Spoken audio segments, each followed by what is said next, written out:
अस्सलामुअलैकुम, welcome to novels narrative. कैसे हैं आप सब? उम्मीद करती हूँ कि खैर वाफियत से होंगे। जी, तो आज हम स्टार्ट करने जा रहे हैं अपने नॉवल की सेकंड लास्ट एपिसोड। लेकिन उससे पहले अगर आपने अभी तक चैनल सब्सक्राइब नहीं किया तो जल्दी से चैनल सब्सक्राइब कर लें, बेल आइकन दबा दें ताकि हर आने वाली नई वीडियो आपको मिलती रहे। लाइक, कमेंट और शेयर करना मत भूलें, ठीक है जी। तो चलें बगैर वक्त ज़ाया किए अपनी आज की एपिसोड स्टार्ट करते हैं और देखते हैं कि हमारी आज की एपिसोड में क्या होता है। बाकी बातें हम वीडियो के लास्ट में करेंगे। हुरिया दरवाज़ा खोलो। वो कब से उसके कमरे का दरवाज़ा बजा रहा था, जबकि हुरिया दरवाज़ा बंद किए वहाँ दरवाजे के साथ बैठी अंदर रोई जा रही थी। उसे बस ये पता था कि उसका मुकद्दम उससे छीन चुका है। एक दूसरी औरत ना सिर्फ उसके कमरे में रह रही है बल्कि उसका सहाग का जोड़ा भी इस्तेमाल कर रही है।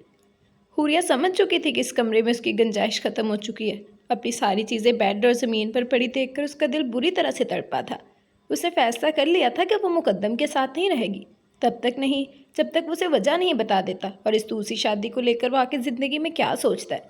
अगर वो सवेरा के साथ दूसरी शादी निभाना चाहता है तो यकीनन उसकी ज़िंदगी में हुरिया की कोई जगह नहीं है। तो फिर वो क्यों बंधी रहे उसके साथ? मुकद्दम कब से दरवाज़ा खटखटाई जा रहा था, जबकि उसकी बेचैन आवाज़ सुनते हुए भी वो उठकर दरवाज़ा नहीं खोल रही थी और ना ही कोई जवाब दे रही थी। उसके मुसलसल दरवाज़ा खोलने की कोशिश में दरवाजे का पूरा हैंडल मुकद्दम के हाथ में एक नाकाबिले बर्दाश्त ज़ख्म कर चुका था। खून पानी की तरह बहने लगा था, लेकिन इस वक्त मुकद्दम को परवाह ना थी। उसे परवाह थी तो बस इस बात की कि हुरिया अंदर उदास है और उसकी आंखों में आंसू वो बर्दाश्त नहीं कर सकता था।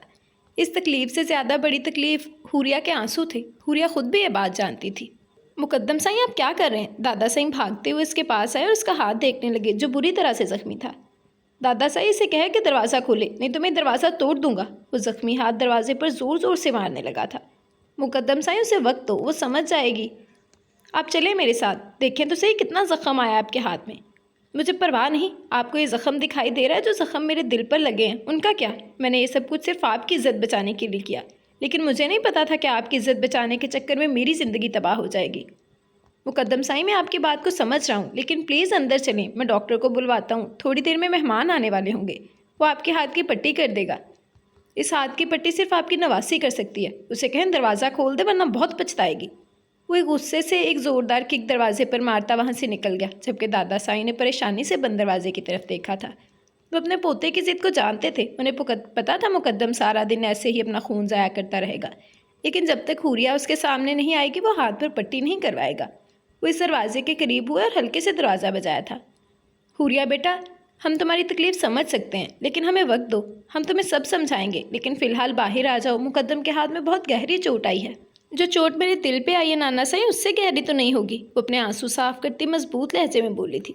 ये जुल्म मत करो हुरिया, वो तुम्हें बेतहाशा चाहता है। अपनी मोहब्बत का सबूत वो मेरे सर पर सौतन ला के दे चुके हैं। हुरिया अब भी ना पिघली थी। हम तुम्हारे साथ ज़बरदस्ती नहीं कर सकते हुरिया, लेकिन ये ज़रूर कहेंगे कि मुकद्दम से ज़्यादा तुम्हें और कोई नहीं चाहता।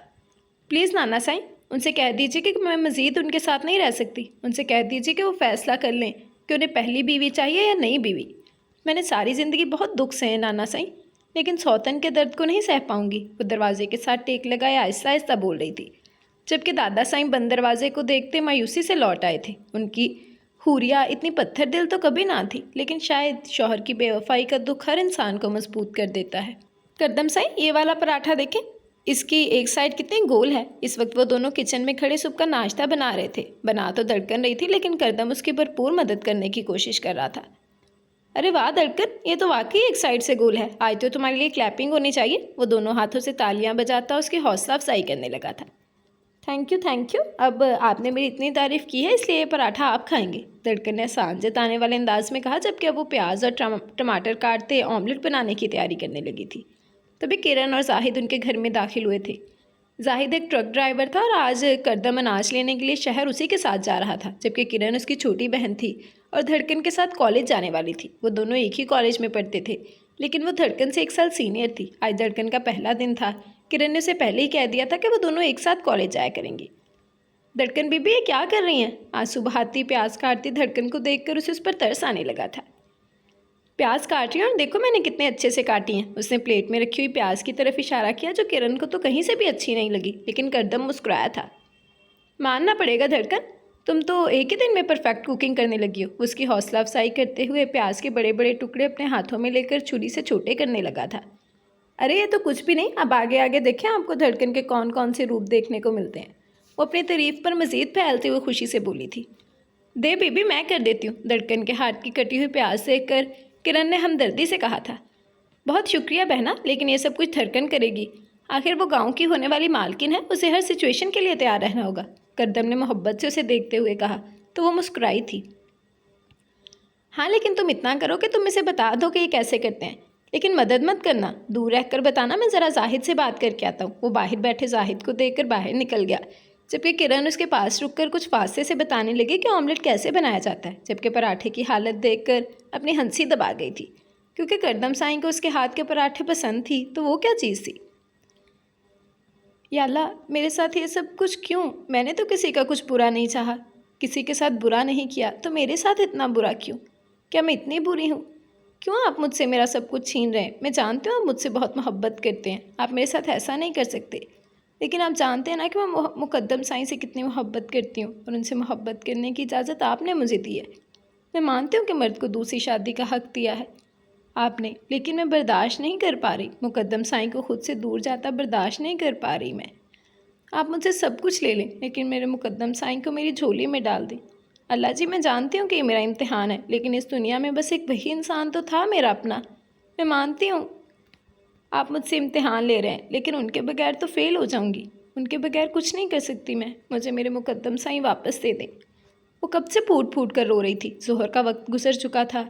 नमाज अदा करके ना जाने कितनी देर से दुआएं मांग रही थी। दिमाग में बस एक ही बात चल रही थी कि मुकद्दम के हाथ में चोट लगी है, और वही बात उसे तकलीफ़ दे रही थी। वो इस शख्स को सज़ा देना चाहती थी, उसके सामने नहीं जाना चाहती थी, उससे बात नहीं करना चाहती थी, लेकिन अपने दिल का क्या करती, जो उसकी चोट के बारे में सुनते हुए बेचैन था। उसे पता था घर में बहुत सारे मेहमान आ चुके होंगे, और इस वक्त शायद उसके कमरे में सवेरा को दुल्हन बनाया जा रहा होगा, लेकिन न जाने क्यों उसे ये भी यकीन था कि मुकद्दम का हाथ अब भी ज़ख्मी होगा। वो अब भी बेचैनी से उसका इंतज़ार कर रहा होगा। वो मोहब्बत में हारी हुई लड़की उसकी चोट पर तड़पते अपने दिल को ना समझा पाई। आखिर उठकर कमरे से बाहर निकल आई। घर में बहुत मेहमान आए हुए थे। सवेरा के कमरे में लड़कियों की आवाज़ें आ रही थी, जिसका मतलब था कि सवेरा को उसके कमरे में सजाया जा रहा है। वो खामोशी से चलती हुई अपने और मुकद्दम के कमरे की तरफ आ गई। उसने कमरे के दरवाजे पर हाथ रखा तो वो लॉक नहीं था। उसने आहिस्ता से दरवाज़ा खोला तो सामने बेड पर एक हाथ ज़मीन की तरफ लटकाए, दूसरा हाथ आंखों पर रखे शायद सो रहा था। उसकी हालत देखकर उसकी आंखों से आंसू गिरने लगे। वो जल्दी से दरवाज़ा बंद करती फर्स्ट एड बॉक्स लेकर वहीं ज़मीन पर बैठ गई थी। ज़मीन पर बहुत सारा खून जमा था, यहाँ तक कि लकीरों की सूरत में हर तरफ फैला हुआ था। उसे मुकद्दम का हाथ साफ करने के लिए थामना चाहा तो मुकद्दम की आंख खुल गई थी, और फिर अगले ही लम्हे वो करवट लेकर उसकी तरफ हो गया ताकि वह आसानी से हाथ में पट्टी बांध सके। हूरिया ने ना तो उसे देखा और ना ही कुछ कहा, जबकि वो गहरी नज़रों से उसे ही देख रहा था। नहीं रह पाई ना तुम मेरी तकलीफ़, मेरे दर्द से तुम्हें भी दर्द हुआ ना, तो फिर क्यों मुझसे दूर जा रही हो? बस थोड़ा सा भरोसा कर लो मुझ पर। तुम्हारी जगह मुकद्दम शाह किसी को नहीं देगा। मुकद्दम बोले जा रहा था, जबकि हूरिया का सारा ध्यान उसके हाथ में था, जैसे उसकी कोई बात सुननी ना रही हो।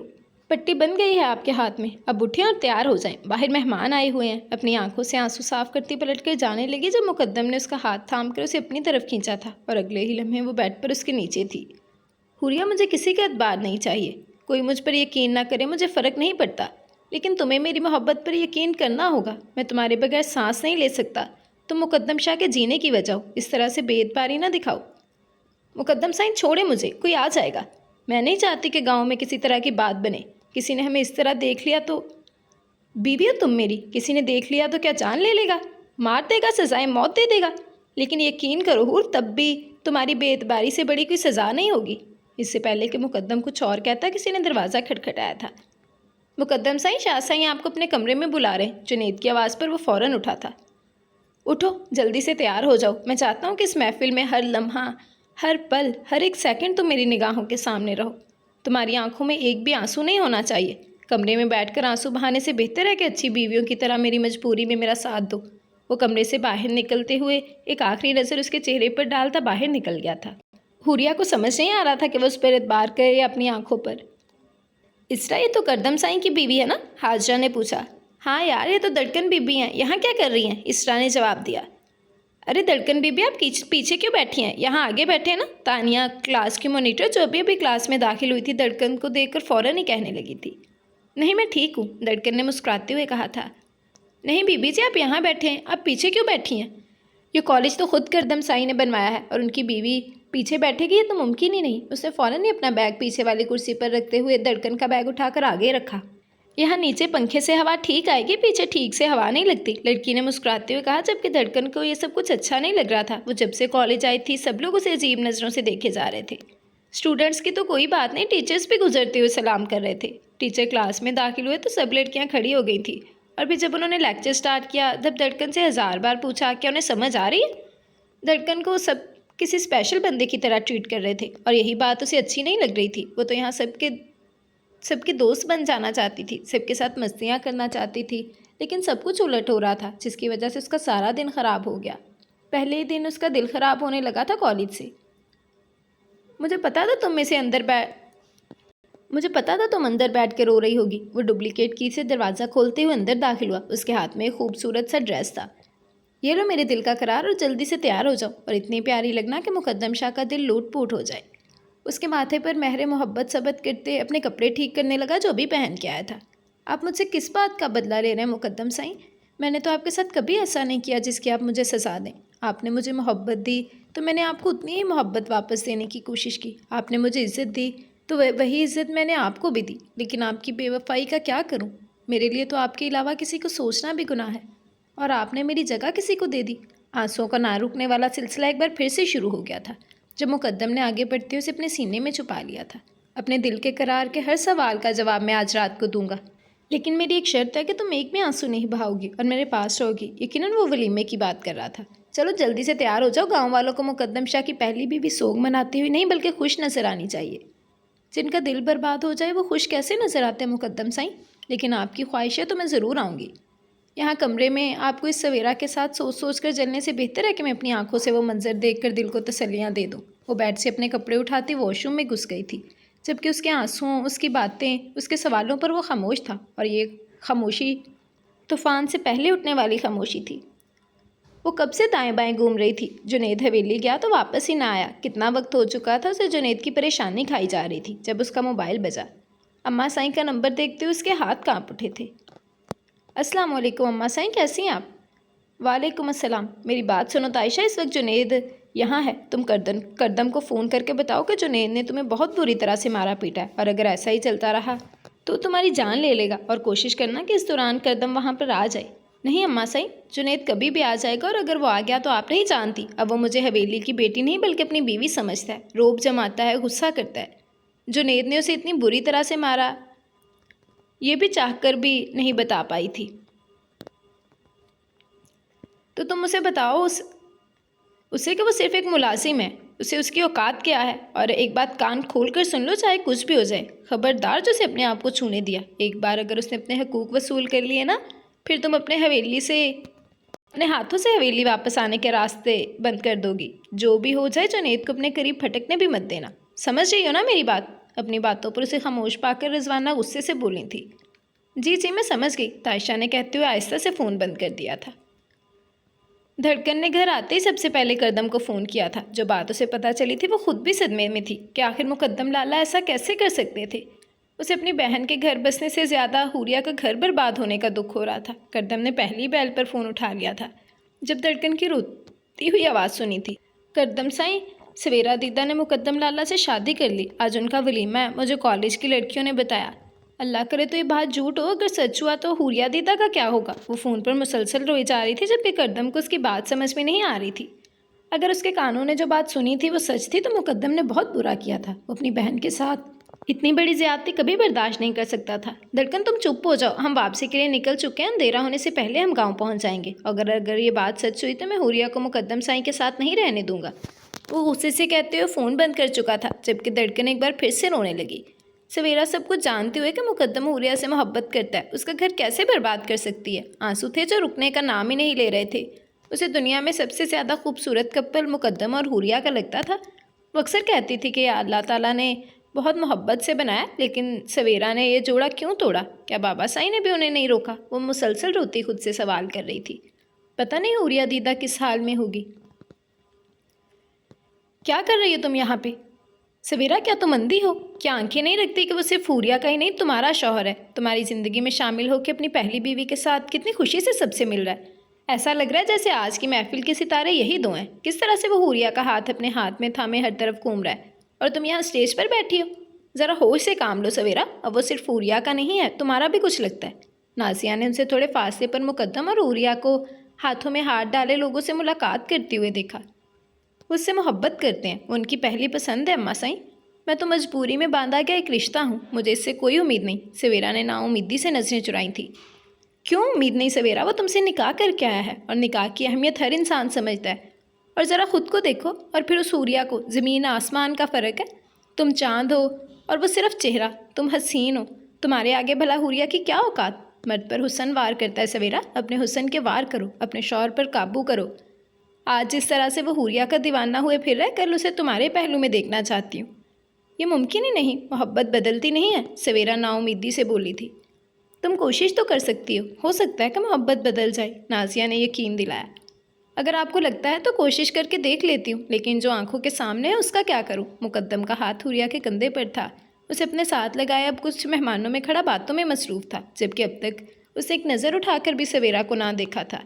हाँ, कमरे से निकलने से पहले सवेरा ने कहा था कि वह हुरिया का लहंगा वापस वहीं पर रख देगी, जिस पर मुकद्दम का जवाब था, अगर चाहो तो ये लहंगा किसी को दे देना, वरना आग लगा देना, क्योंकि हुरिया को ये लहंगा कभी नहीं पहनने देगा।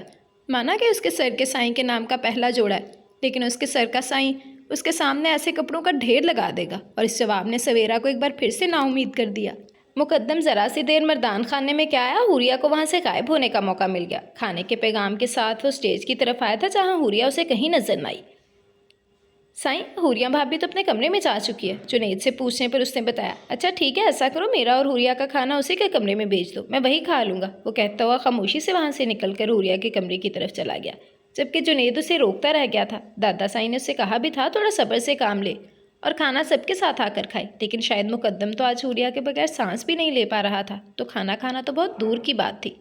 इस वक्त वो हर किसी की नसीहतें और बातें नज़रअंदाज करता हुआ हुरिया के कमरे की तरफ जा चुका था, जबकि स्टेज पर बैठी अकेली सवेरा सबकी सवालिया नज़रों से नजरें चुराकर शर्मिंदा होकर रह गई थी।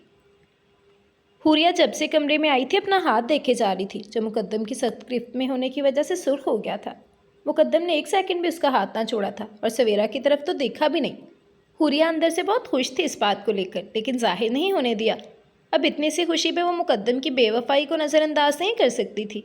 मुकद्दम मर्दान खाने की तरफ क्या तो अपने कमरे में आ गई, उसका वहाँ रुकने का कोई जवाज़ ही नहीं बनता था, जबकि सवेरा को बार बार अपने जोड़े में देखते हुए अजीब सी चलन उसके अंदर हो रही थी। क्या बात है मेरे दिल का करार, तुम्हें कैसे पता है कि मैं तुम्हारे साथ डेट करना चाहता हूँ। वो खाने की ट्रॉली अंदर घसीटते हुए मुस्कुरा कर बोला था। अगर आपको ये लगता है कि आप ये सब कुछ करके मुझे मना लेंगे तो आपको गलत लगता है मुकद्दम साईं, आपने मुझे धोखा दिया है, वो आंसू बहाते हुए बोली। मुकद्दम के चेहरे की मुस्कुराहट और उसे यहाँ देखकर थोड़ी देर पहले वाली खुशी गुम हो गई थी। हुरी, मुझे बहुत भूख लगी है, सुबह तुम्हें नाश्ता बनाने के लिए कहा था, वो भी तुमने नहीं बनाया और हाथ भी कटा हुआ है, मैं मासूम कैसे खाऊंगा खाना। उसे अपना हाथ दिखाते हुए मासूमियत से बोला, जबकि उसे हाथ से नवाला बनाता वो हुरिया के मुंह में डाल चुका था। जाकर उस चुड़ैल सवेरा से कहे ना, खाना खिला देगी आपको, दूसरों का घर लूटने वाली मक्कार फरेबी औरत। हुरिया अपने रुखसार बेदर्दी से रगड़ते हुए बोली थी, जब मुकद्दम ने उसका हाथ हटाते हुए बेख्तियार उसके रुखसार पर अपने लब रखे थे। खबरदार, जो तुमने अपने आप को तकलीफ दी हुरिया, तुम्हारा दर्द बर्दाश्त नहीं होता। आपसे ज़्यादा बड़ा दर्द किसी ने नहीं दिया मुकद्दम साईं, वो कहे बिना ना रह सकी थी। हूर मेरी जान, तुम चंद दिन का इंतज़ार नहीं कर सकती, तुम्हें मेरी मोहब्बत पर इतना भी भरोसा नहीं। अगर मैंने ये कदम उठाया है तो इसके पीछे कोई बड़ी वजह होगी ना, वो उसे समझाने वाले अंदाज में बोला था। अभी वो उससे बात कर ही रहा था जब कोई तेज़ी से चलते हुए उसके कमरे में आया और मुकद्दम को गिरेबान से पकड़कर अपने सामने खड़ा किया था। तुम्हारी हिम्मत कैसी हुई मेरी बहन को धोखा देने की?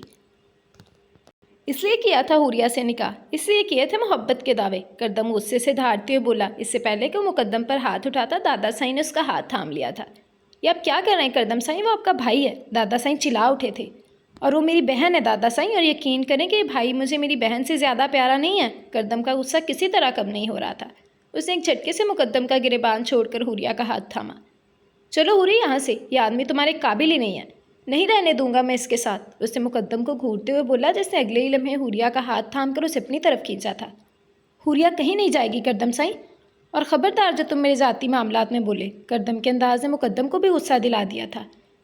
हुरिया मेरे साथ ज़रूर जाएगी मुकद्दम साईं, क्योंकि तुम इस काबिल नहीं हो। तुमने मेरी बहन को धोखा दिया है उस मक्कार लड़की से शादी करके। वो दरवाजे के साथ खड़ी सवेरा की तरफ इशारा करते हुए उसकी तरफ आया था। कैसे किया तुमने ये सब? किस तरह मुकद्दम को मजबूर करके उनके निकाह में शामिल हुई है? तुम्हें पहले दिन नहीं समझ गया था जिस दिन मैं तुम्हें पहली बार देखा था? तुम्हारी आंखें ना तुम्हारी हकीकत का आईना है। तुम चाहे कितने भी आंसू बहा लो, झूठ और सच की पहचान रखता है करदमशाह। वो सवेरा को देख रहा था। चलो हुरिया यहाँ से, मैं तुम्हें इस शख्स के साथ एक पल नहीं रहने दूंगा। वो फिर हुरिया का हाथ थामते हुए बोला था। दादा साईं से समझा दीजिए कि मेरी हुरिया से दूर रहे। वो हुरिया को अपनी तरफ घसीट कर बोला, जबकि दादा साईं ने उसके हाथ जोड़ते हुए उसे ज़बरदस्ती अपने कमरे की तरफ भेजा था। और उसके कमरे से बाहर निकलते मुकद्दम ने खींचकर हुरिया को अपने सीने में छुपा लिया। तुम्हें कोई मुझसे दूर नहीं कर सकता हुरिया, कोई भी नहीं। अगर तुम मुझसे दूर होगे तो मैं सारी दुनिया को आग लगा दूंगा। उसे अपने सीने में बींचे वो ज़िद्दी अंदाज में बोल रहा था, जबकि दरवाजे पर खड़ी सवेरा खामोशी से वहीं से पलट गई और उसके साथ ही नाजिया भी कमरे से बाहर निकल गई।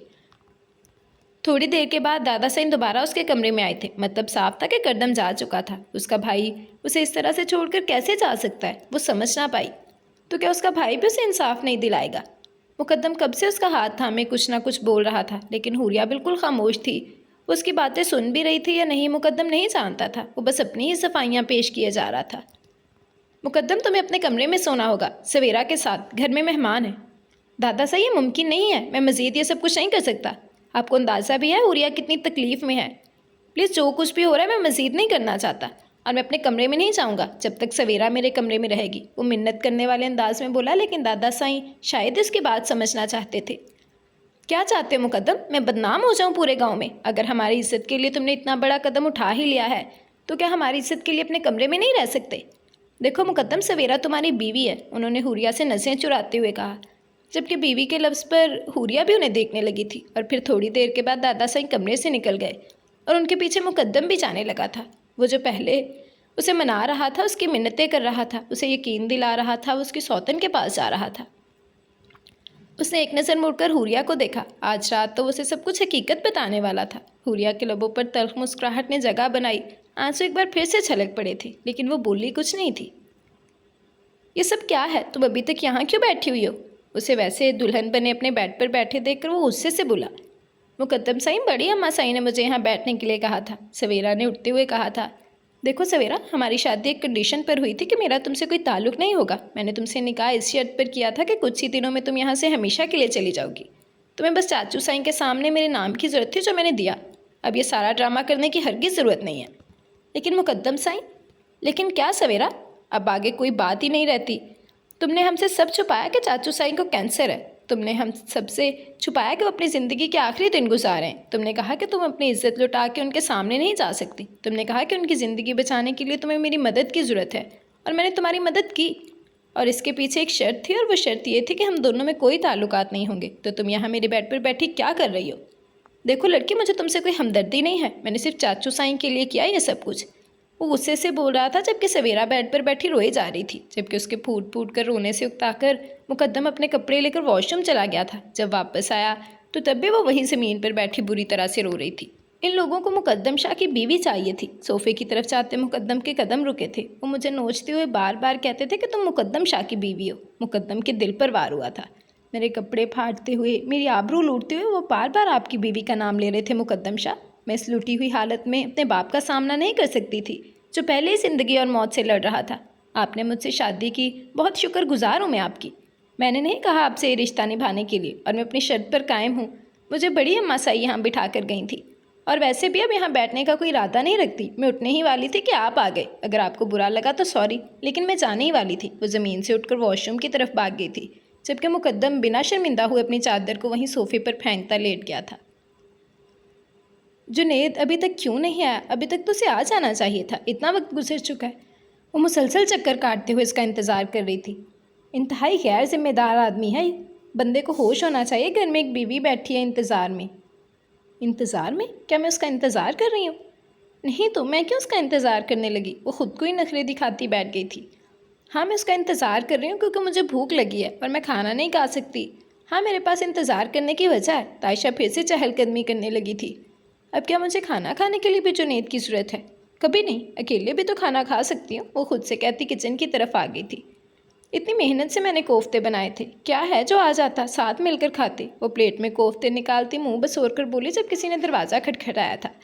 आ गया। वो दोनों हाथ से ताली मारती खुशी से चहकती हुई दरवाजे की तरफ दौड़ी थी और दरवाज़ा खुला तो सामने ही खड़ा नजर आया था। ये कोई वक्त है घर आने का, मैं कब से इंतज़ार कर रही थी। इतनी मेहनत से मैंने कोफ्ते बनाए तुम्हारे लिए, मेरा मतलब है अपने लिए, तुम भी खा सकते हो। वो अपनी ज़ुबान की स्पीड पर कंट्रोल करते हुए बोली और फिर से किचन की तरफ आई थी। मैं सब कुछ अच्छा बनाती हूँ, लेकिन मेरे हाथ के कोफ्ते मुझे खुद को बहुत पसंद है, लेकिन तुम्हें भी बहुत अच्छे लगेंगे। वो जल्दी से मेज़ पर खाना लगाते हुए बोली। ये देखने की जहमत किए बगैर वो किचन के दरवाजे पर खड़ा उसका नया अंदाज देख रहा है। क्या हुआ, तुम्हें भूख नहीं लगी क्या? खाना खा के आए हो? अगर तुम खाना खा के आए हो तो तुमने बहुत बुरा किया है, क्योंकि मैंने इतनी मेहनत से बनाया, और अगर तुम खाना खा के आए हो तो मैं तुम्हें ज़बरदस्ती करके खिलाऊंगी, जैसे तुम मुझे ज़बरदस्ती खिलाते हो। उसके बिल्कुल करीब खड़ी रोब से हुक्म चला रही थी। पहली बात तुम नहीं, आप पहले भी समझा चुका हूँ मैं, और दूसरी बात मैं खाना खा के नहीं आया, थोड़ी देर में खाऊंगा। आते ही खाना नहीं खा सकता, बुरी आदत है, मुझे थोड़ा रेस्ट करके खाता हूँ। तीसरी और आखिरी बात, मैं कोफ्ते नहीं खाता। सो अगर तुमने इतनी मेहनत से मेरे लिए नहीं बल्कि अपने लिए कोफ्ते बना ही लिए हैं तो मेरे लिए एक ऑमलेट बना दो। मोहब्बत पाश नज़रों से उसे देखते हुए बोला, जबकि उसकी बात सुनकर तायशा का मूड ऑफ हो गया था। तुम नहीं, आप। ठीक है, चलो मैं तुम्हें आज से तुम नहीं आप कहकर बुलाऊंगी, लेकिन इस शर्त पर कि तुम मेरे हाथ के बने कोफ्ते खाओगे। देखो मैं बहुत अच्छे बनाती हूँ, बहुत लोग तारीफ़ करते हैं, तुम्हें पसंद आएंगे और इन्हें खाना चाहिए। अंडे खाने से तबीयत ख़राब हो जाती है, ज़ुकाम हो जाता है। तायशा ने अपनी डॉक्टरी झाड़ी। तुम नहीं चाहते ना कि तुम्हें ज़ुकाम हो, अगर हो गया तो इतना काम करते हो, ज़ुकाम में कैसे करोगे ज़रा सोचो। और आते ही खाना खा लेना चाहिए, बाद में ठंडा हो जाता है, और अगर गर्म करो तो उसका जायका पहले जैसा नहीं रहता। फिर गर्म हुआ खाना खाने से ना गले में भी दर्द होता है। तो फिर मैं कोफ्ते निकालूं? उसे देखते हुए बोली, जबकि उसके अंदाज पर वो मुस्कुराए बिना ना रह सका था। मुंह हाथ धोना चाहिए या क्या उससे भी कोई बीमारी लग जाती है? वो मुस्कुराते हुए बोला तो उसने नफ़ी में सिर हिलाया। मैं दिलवाती हूँ ना आपके हाथ, वो कहती हुई जल्दी से किचन की तरफ गई और पानी से भरा हुआ जग लेकर खड़ी हो गई थी। तुम नहीं, आप। तुम नहीं, आप अभी तक यहीं खड़े हो, मेरा मतलब है खड़े हैं। आए मैं आपके हाथ दिलवाती हूँ, तायशा ने बाहर निकलते हुए कहा तो जुनैद फ़ौरन उसके पास आ गया था और हाथ धोने के बाद वो एक्साइटेड से उसके लिए खाना निकालने लगी थी। और फिर जुनैद ने पहली दफ़ा कोफ्ते खाए जो वाकई काबिल तारीफ़ थे। कैसे लगे? तायशा ने मुस्कुराते हुए पूछा तो जुनैद ने खुलकर उसकी तारीफ़ की थी, जबकि ज़बरदस्ती अपनी तारीफ़ करवाकर वो बहुत खुश हो रही थी। क्या हुआ करदम साईं, हुरिया दीदा नहीं आई आपके साथ? धड़कन ने दरवाज़ा खोला तो करदम उसके सामने खड़ा था। नहीं, वो नहीं आई, मैं उसे लेकर नहीं आया, करदम अंदर आते हुए बोला था। क्यों नहीं लेकर आई? क्या वो बात झूठी थी? क्या मुकद्दम लाला का निकाह नहीं हुआ? सवेरा दीदा से धड़कन खुशी से उसके पीछे चलते हुए बोली थी। नहीं, निकाह हुआ है धड़कन, उसे ये नहीं बता सकता था कि अहमद चचा साईं इतनी हड़बड़ी में पाकिस्तान क्यों आए और इतनी जल्दी धड़कन की शादी के लिए तैयार कैसे हो गए। और सबसे ख़ास बात, उन्होंने सवेरा के लिए भी अच्छे रिश्ते देखने के लिए दादा साईं से गुजारिश की थी। और जब उनकी तबीयत और ज़्यादा बिगड़ने लगी, वो वापस आना चाहते थे क्योंकि वो अपनों के सामने दम नहीं तोड़ना चाहते थे। और आज उन्होंने करदम के सामने हाथ जोड़कर इल्तिजा की थी कि बात धड़कन को ना बताई जाए, वरना वो बिखर जाएगी। वो धड़कन को किसी न किसी तरीके से मुतमईन करता इस टॉपिक से हटा चुका था, लेकिन सच तो ये था कि अपने बाप और चचा के बाद अहमद चचा उसका बहुत बड़ा सहारा थे। वो थोड़ी देर में हुरिया के पास जाना चाहता था, लेकिन दिन भर की थकावट की वजह से थोड़ी ही देर में उसे नींद आ गई थी। अभी उसे सोए हुए थोड़ी ही देर हुई थी कि ख्वाब में वो हुरिया को चीखते हुए सुनकर उठ बैठा। सवेरा सामने बेड पर गहरी नींद सो रही थी। वो जल्दी से वहाँ से उठकर बाहर चला गया। उसका इरादा सीधा हुरिया के कमरे में जाने का था, लेकिन वहाँ पहुँचते ही उसने हुरिया को ना पाया।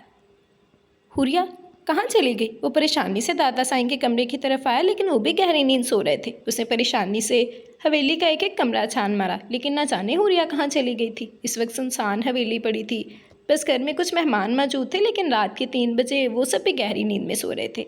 वो पागलों की तरह हुरिया को हर तरफ ढूंढ रहा था।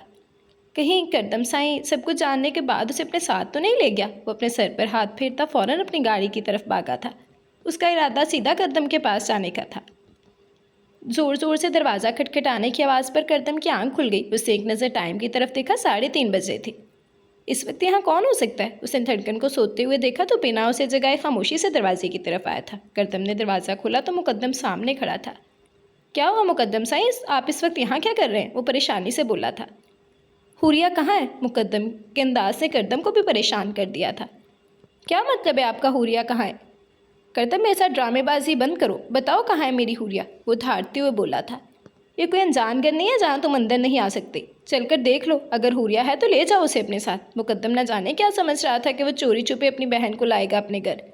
हुरिया हवेली में कहीं नहीं है करदम, मैं उसे हर जगह ढूंढ चुका हूँ। अगर वो तुम्हारे पास है तो मैं तुम्हारे सामने हाथ जोड़ता हूँ, मेरा इम्तिहान मत लो। मुकद्दम हिम्मत से काम लो, अगर वो मेरे पास होती तो मैं तुमसे नहीं छुपाता। और अगर हुरिया गायब है तो मुझसे लड़ने से बेहतर है कि हम मिलकर ढूंढें। आओ मैं तुम्हारे साथ चलता हूँ उसे ढूंढने। वो दरवाज़ा बंद करते हुए घर से बाहर निकला था। कहाँ जा सकती है? मुकद्दम ने परेशानी से कहा था। शायद मलिक के पास। करदम के जवाब पर मुकद्दम ने उसे देखा था। अगर वो मेरी हुरिया को अपने साथ लेकर गया तो मैं उसे जान से मार दूंगा। वो गुस्से से गाड़ी की तरफ बढ़ रहा था, जबकि उसकी जज्बाती तबीयत का सोचकर करदम भी उसके साथ ही आ गया था। दिमाग ख़राब हो गया तुम्हारा? अपनी बेटी को मैं अगवा करूँगा, बल्कि मैं तुम लोगों से जवाब मांगता हूँ कि मेरी बेटी कहाँ है। वो इस वक्त मलिक के घर के बाहर मौजूद थे। मुकद्दम ने अपने रिवॉल्वर से फायरिंग करके हवेली के सब लोगों को अलर्ट किया था। बकवास बंद करो मलिक, बताओ मेरी बीवी कहाँ है? वो गुस्से से धारते हुए बोला, लेकिन मलिक पर उसकी धार का कोई असर नहीं हुआ था। जुबान संभाल के बात करो, तुम होते कौन है मेरी बेटी के बारे में पूछने वाले? उस पर सौतन लाते हुए ये नहीं सोचा था कि उस पर क्या घुसेगी। मुझे तो लगता है तुम्हारी बेवफाई के रोग से वो चली गई है कहीं, तुम्हें भी छोड़कर और मुझे भी छोड़कर। न जाने मेरी बच्ची किस हाल में होगी, न जाने कहाँ होगी। ये सोचने के बजाय तुम लोग आकर मुझसे तफ्तीशें कर रहे हो। एक बात कान खोल कर सुन लो मुकद्दम साईं, अगर मेरी बेटी पर आंच भी आई तो मैं तुम्हारी हवेली की ईंट से ईंट बजा दूंगा। अबे तू क्या करेगा? इससे पहले मैं तेरी जान निकाल दूंगा। मुकद्दम उसका गिरेबान थामता हुआ अपना पिस्तौल निकाल चुका था जब करदम ने उसे अपनी तरफ खींचा था। मुकद्दम चलो यहाँ से, मेरे ख्याल में हमें पुलिस में रिपोर्ट करनी चाहिए। पुलिस अच्छों से गिलवा लेगी, तुम चलो मेरे साथ। पहले हवेली चलते हैं दादा साईं के पास, करदम ने समझाते हुए कहा था। तुम लोग का दिमाग ख़राब हो गया क्या? पुलिस रिपोर्ट करके इज्जत उछाल लिया क्या? ढूंढो कहाँ जा सकती है वो, यहीं कहीं होगी, दादा साईं ने परेशानी से कहा था। यहाँ कहीं नहीं है दादा साईं, मैं उसे हर जगह ढूंढ चुका हूँ। मेरी हुरिया कहीं नहीं मिल रही, चली गई है वो मुझे छोड़कर। मुकद्दम अपने सर पर हाथ फेरता दीवानों की तरह इधर से उधर घूम रहा था। आखिर हुरिया कहाँ गायब हो गई थी, कहाँ चली गई थी? वो घर में सब लोग परेशान थे। दादा साईं ने पुलिस में रिपोर्ट करने से मना कर दिया था, इसीलिए करदम और मुकद्दम के साथ जुनेद भी हुरिया को ढूंढने गाँव का चप्पा चप्पा फिर रहे थे। रात से सुबह से दिन और दिन से फिर से रात हो गई थी। हुरिया का कहीं कोई पता ना चला था। अम्मा साईं तो बहुत खुश थी, बल्कि मुकद्दम की गैर मौजूदगी ने उन्होंने तो ये भी कह दिया था कि किसी आशिक के साथ भाग गई होगी, जिस पर करदम ने बिना लिहाज के उन्हें सुनाया था। और उसके बाद वो मुंह बनाकर अपने कमरे में चली गई और अभी तक वापस नहीं आई थी। हवेली के आदमी गाँव के साथ साथ आगे पीछे के हर इलाके के एक घर को देख चुके थे। ना तो किसी ने हुरिया को आते जाते देखा था, ना ही वो गाँव में कहीं थी। वो कहाँ गई कोई नहीं जानता था। मुकद्दम ने कल से कुछ नहीं खाया था, पर साफ कहा था कि जब तक उसकी हुरिया नहीं मिल जाती वो कुछ नहीं खाएगा, जिस पर दादा साईं के साथ साथ घर के सभी लोग परेशान थे। अम्मा साईं ने भी मुकद्दम के कमरे में आकर उसकी बहुत मिन्नतें की कि कुछ खा ले और नहीं तो पानी ही पी ले, जबकि मुकद्दम इस वक्त अपनी हमदर्दी पर पिछता रहा था। जो भी था, जैसा भी था, उसे सवेरा से निकाह नहीं करना चाहिए था। इस निकाह की वजह से उसकी हुरिया उससे दूर हो चुकी थी, जिसकी वजह से वो बहुत परेशान था। सवेरा यहाँ कमरे में क्या कर रही हो बेवकूफ़ लड़की? जाओ अपने शौहर को संभालो, उसे खाना खिलाओ। हुरिया तो जा चुकी है। अरे अब सोचो अपनी आने वाली ज़िंदगी के बारे में। कुछ तो मुकद्दम के दिल पर सवार होने की कोशिश करो कि उसकी ज़िंदगी में हुरिया की कोई गुंजाइश ही ना रहे। तो मेरी बात को समझ रही हो ना? चली गई वो मुकद्दम को छोड़कर, तो मुकद्दम के दिमाग में ये डालो कि वो किसी लड़के के साथ भाग गई। अरे बेवकूफ़ लड़की, उस पर अपने हुस्न के जादू चलाओ। यही वक्त है, मुकद्दम बिखरा हुआ है, उसे समेट लो। अम्मा साईं कब से उसके कमरे में आकर उसे मुकद्दम के दिल में अपनी जगह बनाने के लिए कह रही थी। क्या हो गया आपको बड़ी अम्मा साईं, क्यों कर रही हैं इस तरह की बातें? हुरिया घर से गायब है, कहाँ गई है, किस हालत में, कोई नहीं जानता। आपको मुकद्दम साईं और मेरे रिश्ते की पड़ी है? आप भी एक माँ हैं। अरे हुरिया का ना सही मुकद्दम साईं का ही ख्याल करें। किस हालत में है वो? कल से कुछ खाया पिया नहीं है, बस उसे ढूंढे जा रहे हैं। और मैं किस तरह से उनके दिल में जगह बनाऊं? एक नहीं 3 लड़कों ने रेप किया मेरा। नहीं है मुझ में इतनी हिम्मत कि मैं किसी और मर्द के पास जा सकूं। वो रोते हुए बोली थी। बाबा साईं को कैंसर है, अपनी ज़िंदगी के आखिरी दिन गुजारे हैं वो। मैं पाकिस्तान नहीं आना चाहती थी, पर बाबा साईं मुझे लेकर जाना चाहते थे। धड़कन के निकाह वाले दिन मुझे ये सब कुछ पता चला। मेरे बाबा ज़िंदगी और मौत से लड़ रहे हैं, तो सोचा क्यों ना उनकी आखिरी सांसों का कुछ फ़ायदा उठाऊँ। अम्मा साईं शर्मिंदगी से नज़रें झुकाकर खड़ी थी। उसकी आखिरी बात पर उसे देख कर रह गई थी। अब वो मुस्कुरा रही थी। बेशरम लड़की, ऐसा नहीं बोलते, बाप है तुम्हारा। उसे मुस्कुराते हुए देखकर उसके करीब आ बैठी। तो क्या करूं सासू माँ, आप तो मेरी बात को समझ नहीं रही। थोड़ा वक्त देकर मुकद्दम साईं को इस रिश्ते को कबूल करने के लिए धड़कन तो हमेशा के लिए सेट हो चुकी है, मुझे भी सेट होने के लिए वक्त चाहिए भाई। इसीलिए हुरिया को यहाँ से मैं वैसे भी निकालने वाली थी। वो तो अच्छा हुआ कि वो खुद ही चली गई। वैसे मानना पड़ेगा बंदी को, मुकद्दम साईं को ऐसा अपना आशिक बना के रखा है कि वो उसके अलावा कुछ सोचते ही नहीं है। मैंने तो सोचा था कि पहली रात को ही इस हसीन ड्रेस के साथ मैं मुकद्दम साईं को अपना घायल कर लूँगी, लेकिन ना जाने वो क्या तलस्सम पड़ गई है उन पर। मजाल है जो नज़र उठाकर भी मेरी तरफ देखा हो। फिर मैंने सोचा कुछ दिन सब्र कर लेती हूँ, आखिर रेप हुआ है मेरा। थोड़ा डर, थोड़े नखरे दिखाना बनता है। और हुरिया की अब क्या टेंशन है, अगर मुकद्दम साईं उसे एक दिन में नहीं ढूंढ सके तो जाहिर सी बात है वो बहुत दूर चली गई है। मैं तो दुआ करती हूँ किसी कबल में छलांग लगा के मर गई हो। आई थिंक सो कुएं। मैं तो दुआ करती हूँ कि किसी कुएं में छलांग लगा के मर गई हो ताकि मुकद्दम साईं सिर्फ मेरे हो सके। वैसे बाप हो तो ऐसा मरते मरते भी फ़ायदा कर रहा है। अपने ही बाप के बारे में इस तरह से कैसे बात कर सकती थी, लेकिन वो सवेरा थी, वो कर सकती थी। सारी ज़िंदगी धड़कन को किसी शहजादी की तरह पाला। सारी पाबंदियाँ, सारे रूल सिर्फ मेरे लिए थे। उनका गुस्सा, उनकी डांट सिर्फ मेरे लिए, और धड़कन के लिए प्यार ही प्यार। अगर मैं उनसे पार्टी के लिए पैसे मांगूँ तो वो इनकार कर देते, लेकिन अगर धड़कन मांगे तो उसे दे देते। मैं चंद पैसों के लिए अपने दोस्तों में शर्मिंदा होकर रह जाती। और धड़कन पता है आपको, बिल्लियों के बच्चे के साथ मेरे बाप के पैसे उड़ाती थी। सारी ज़िंदगी मेरे बाप ने मुझे कुछ नहीं दिया सिवाय मुकद्दम शाह कि उनकी आखिरी सांसें मेरा फ़ायदा कर गई है। उस दिन मैं मुकद्दम शाह के सामने रोती हुई हालत में आई। फिर सारा इल्ज़ाम हुरिया पर लगा दिया कि ये सब कुछ हुरिया की वजह से हुआ है। वो लोग हुरिया को उठाने वाले थे, लेकिन गलती से मुझे उठा लिया। मैंने कहा कि मैं ऐसी हालत में अपने बाप के सामने नहीं जा सकती, मुझे मरने दो, और मैंने खुदकुशी का ड्रामा किया। मुकद्दम साईं ने मुझे बहुत समझाने की कोशिश की कि वो मेरी शादी किसी बहुत अच्छे इंसान से करवाएंगे, लेकिन मैं ना मानी। मैंने कहा मैं इस अपार्टमेंट से बाहर उसी कंडीशन में जाऊंगी जब वो मुझे अपना नाम देंगे, वरना वहाँ से बाहर सिर्फ मेरी लाश लेके जाएंगे। फिर क्या था, मजबूर होकर मुकद्दम साईं ने वहीं करीब एक मस्जिद में मुझसे निकाह कर लिया। फिर मैं बन गई मिसिस मुकद्दम शाह, और अब मैं ही रहूँगी मिसिस मुकद्दम शाह, क्योंकि आपके आइडिया ने कमाल का काम किया सासू माँ। वो नाजिया को अपने गले लगाते मोहब्बत से बोली थी।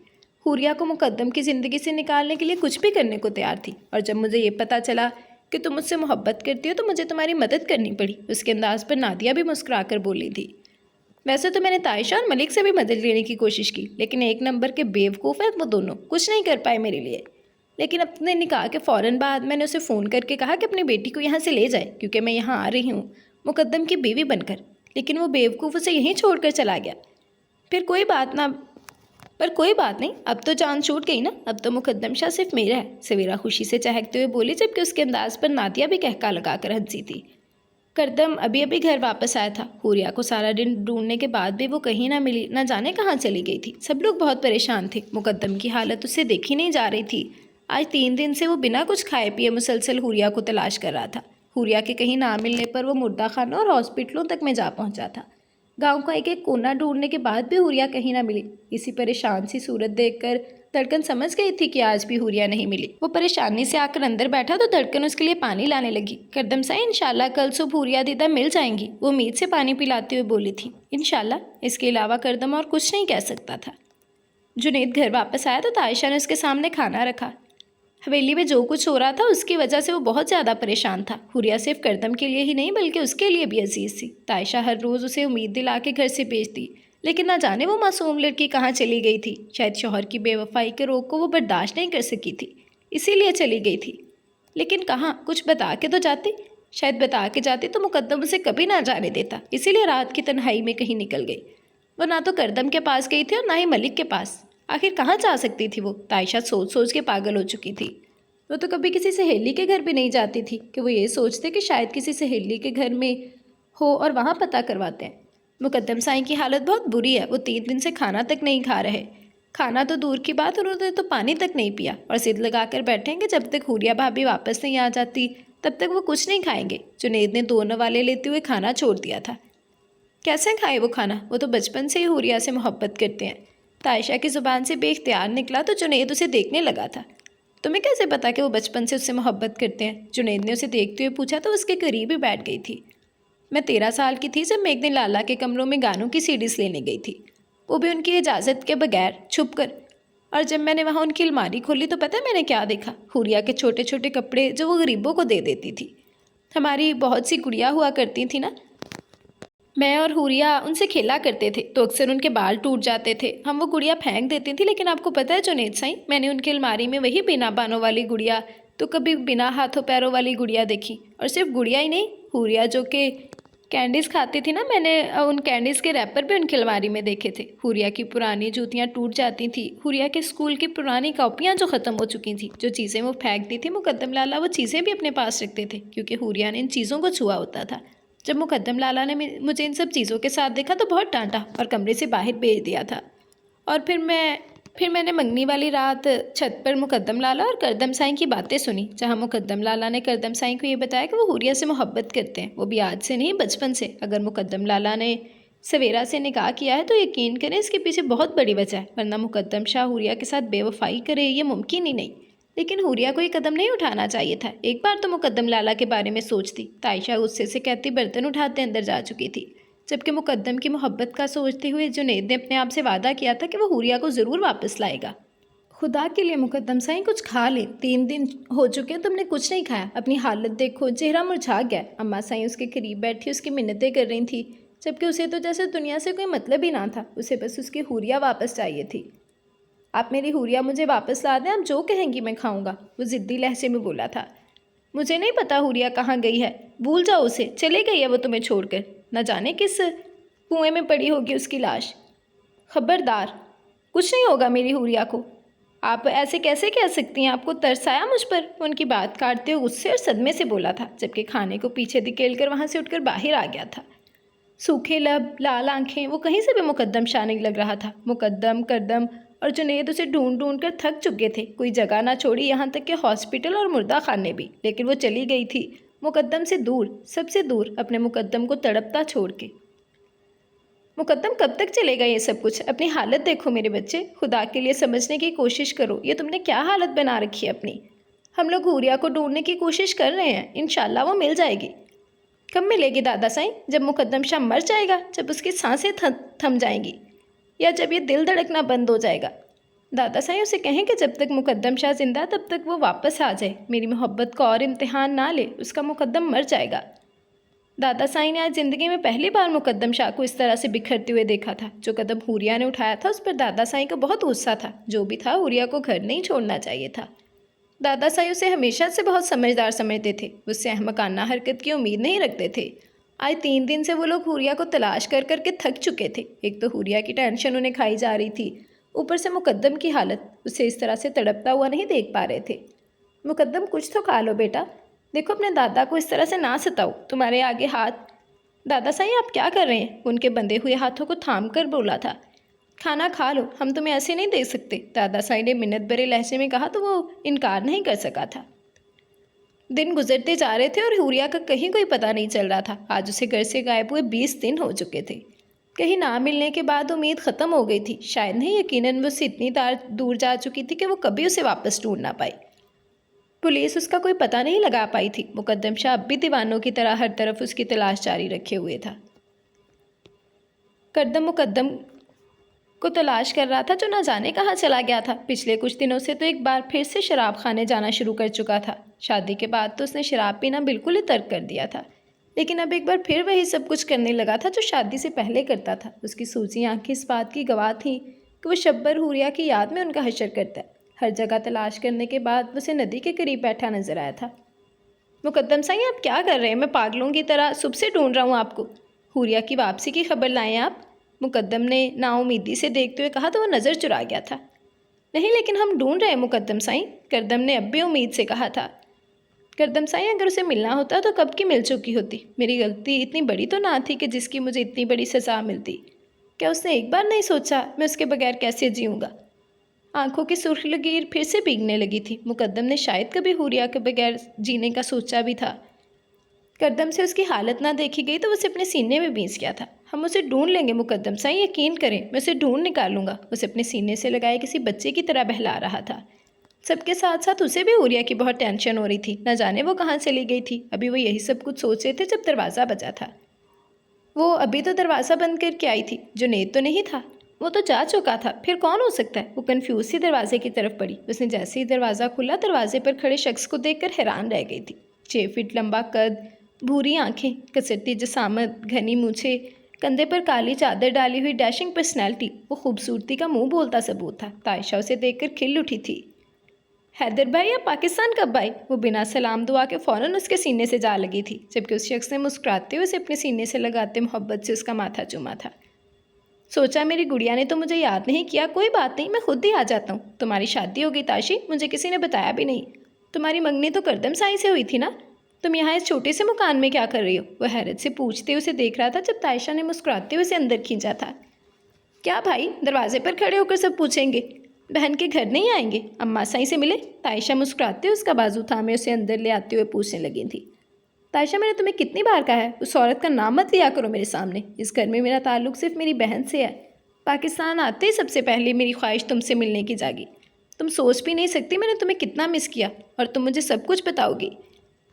तुम यहाँ क्या कर रही हो? उसके साथ बैठक में जाता हुआ कुर्सी पर बैठते हुए बोला था। मैं और जुनैद एक दूसरे को पसंद करते थे, और जुनैद की हैसियत इतनी ज़्यादा नहीं है कि वो मुझे किसी बड़ी हवेली में रख सके, लेकिन मैं उसके साथ इस छोटे से घर में बहुत खुश और मुतमईन हूँ। तायशा ने यकीन दिलाते हुए कहा था। तकम, क्या तुम सच में से पसंद करती हो, या ये भी अम्मा साई ने अपने मतलब के लिए कुछ किया है? हैदर को यकीन ना था, इसीलिए पूछने लगा। नहीं हैदर भाई, ये मैंने अपने लिए किया है। आज तक मैंने अम्मा साई की सारी बातें मानी हैं, तो क्या मैं अब एक हसीन पुरसकून ज़िंदगी नहीं गुजार सकती? जुनैद एक बेहतरीन इंसान है और उसके साथ बहुत खुश हूँ। शायद मैं करदम साईं के साथ इतनी खुश कभी नहीं रह पाती। तायशा ने यकीन दिलाया तो वो भी पुरसकून से अंदाज में मुस्कुरा दिया। मैं तुम्हारे लिए कुछ तोहफे लाया हूँ, तुम चेक कर लो कि मैं तुम्हारी लिस्ट की सारी चीज़ें ले आया हूँ या नहीं। अगर कुछ छूट गया है तो फिर से ले आऊँगा। बाकी जो मर्ज़ी छूट जाए, मेकअप की कोई चीज़ नहीं छूटनी चाहिए, वो ज़िद्दी अंदाज में बोली थी। बिल्कुल मेरी जान, मैं तुम्हारी सारी चीज़ें ले आया हूँ, लेकिन फिर भी एक आखिरी नज़र देख लो। वो अपने फ़ोन पर मुलाजिम को मैसेज सेंड करते हुए बोला। तो मुलाजिम अगले ही लम्हे गाड़ी में रखी हुई इसकी चीज़ें उठाकर अंदर ले आया था, और फिर तायशा ने बिना किसी हिचकिचाहट के अपनी सारी चीज़ें चेक की थी। ऐसे ही तो नहीं कहती मेरे भाई वर्ल्ड के बेस्ट भाई हैं, आप कभी कुछ नहीं भूलते, तायशा चहकते हुए अंदाज में बोली, जबकि उसके घर के बाहर गाड़ी खड़ी देखकर मोहल्ले वाले जुनैद को फ़ोन कर चुके थे। उसकी वजह से जुनैद फ़ौरन ही वापस आ गया। आखिर कौन हो सकता है? शायद मलिक। अगर मलिक हुआ तो आज वो उसकी औकात ज़रूर याद दिलाएगा, लेकिन सामने इस नौजवान को देखकर एक पल के लिए परेशान हो गया था। आखिर वो कौन हो सकता है? लेकिन जब उसे करीब से देखा तो 8 साल पहले वाली मुलाकात याद आई। तो रिजवाना फूफो साईं का बड़ा बेटा था, जो उनके साथ नहीं बल्कि अपने दादा और दादी के साथ रहता था। उसके दादा और दादी तायशा को भी अपने पास रखना चाहते थे। अपने जवान बेटे की मौत पर नढाल उन्होंने रिजवाना की बहुत मिन्नतें की कि वो घर वापस आ जाए, लेकिन वो ना मानी। यहाँ तक कि अपने बच्चों को भी ले आई, लेकिन हैदर उस वक्त 9 साल का था। अपने दादा और दादी को तड़पते हुए ना देख सका और अपने दादा दादी के पास वापस चला गया था। वो लोग तायशा को भी चाहते थे, लेकिन तायशा को इस वक्त एक माँ की ज़रूरत थी। सच तो ये था कि रिजवाना जैसी माँ की ज़रूरत इन दोनों को ही नहीं थी। तायशा को इतना खुश देखकर जुनैद को बहुत खुशी हुई थी, जबकि जुनैद को अंदर आता देखकर वो अपनी कुर्सी से खड़ा होकर उसे अपने गले लगाने लगा था। अमेरिका में पढ़ा लिखा, करोड़ों में खेलता शख्स गुरूर नामी चीज़ से बेखबर था। कैसे आप भाईजान? उसके लहजे में तराम था, जबकि जुनैद उम्र में उससे छोटा था, लेकिन शायद वो जानता था कि बहन के शौहर को इज्जत देना हर भाई का फ़र्ज़ है। मैं बिल्कुल ठीक हूँ, आप सुनाएं, कैसे हैं हैदर साईं? बहुत खुशी हुई आपको इतने सालों के बाद देखकर। बहुत शुक्रिया जुनैद भाईजान, अब मैं चलता हूँ, बहुत दिन हो गए पाकिस्तान आए हुए, अभी तक दादा साईं और दादी साईं से नहीं मिला। पहले उनसे मिल लूँ, फिर मैं जल्दी दोबारा चक्कर लगाऊंगा। अरे नहीं हैदर भाई, आपने तो कुछ खाया पिया भी नहीं, बल्कि मैं कुछ बनाती हूँ। वो चीज़ें देखने में इतनी मसरूफ़ हो गई कि हैदर से कुछ पूछ भी ना पाई। हैदर दुनिया का वाहिद शख्स था जिसके सामने तायशा खूब नखरे करती थी।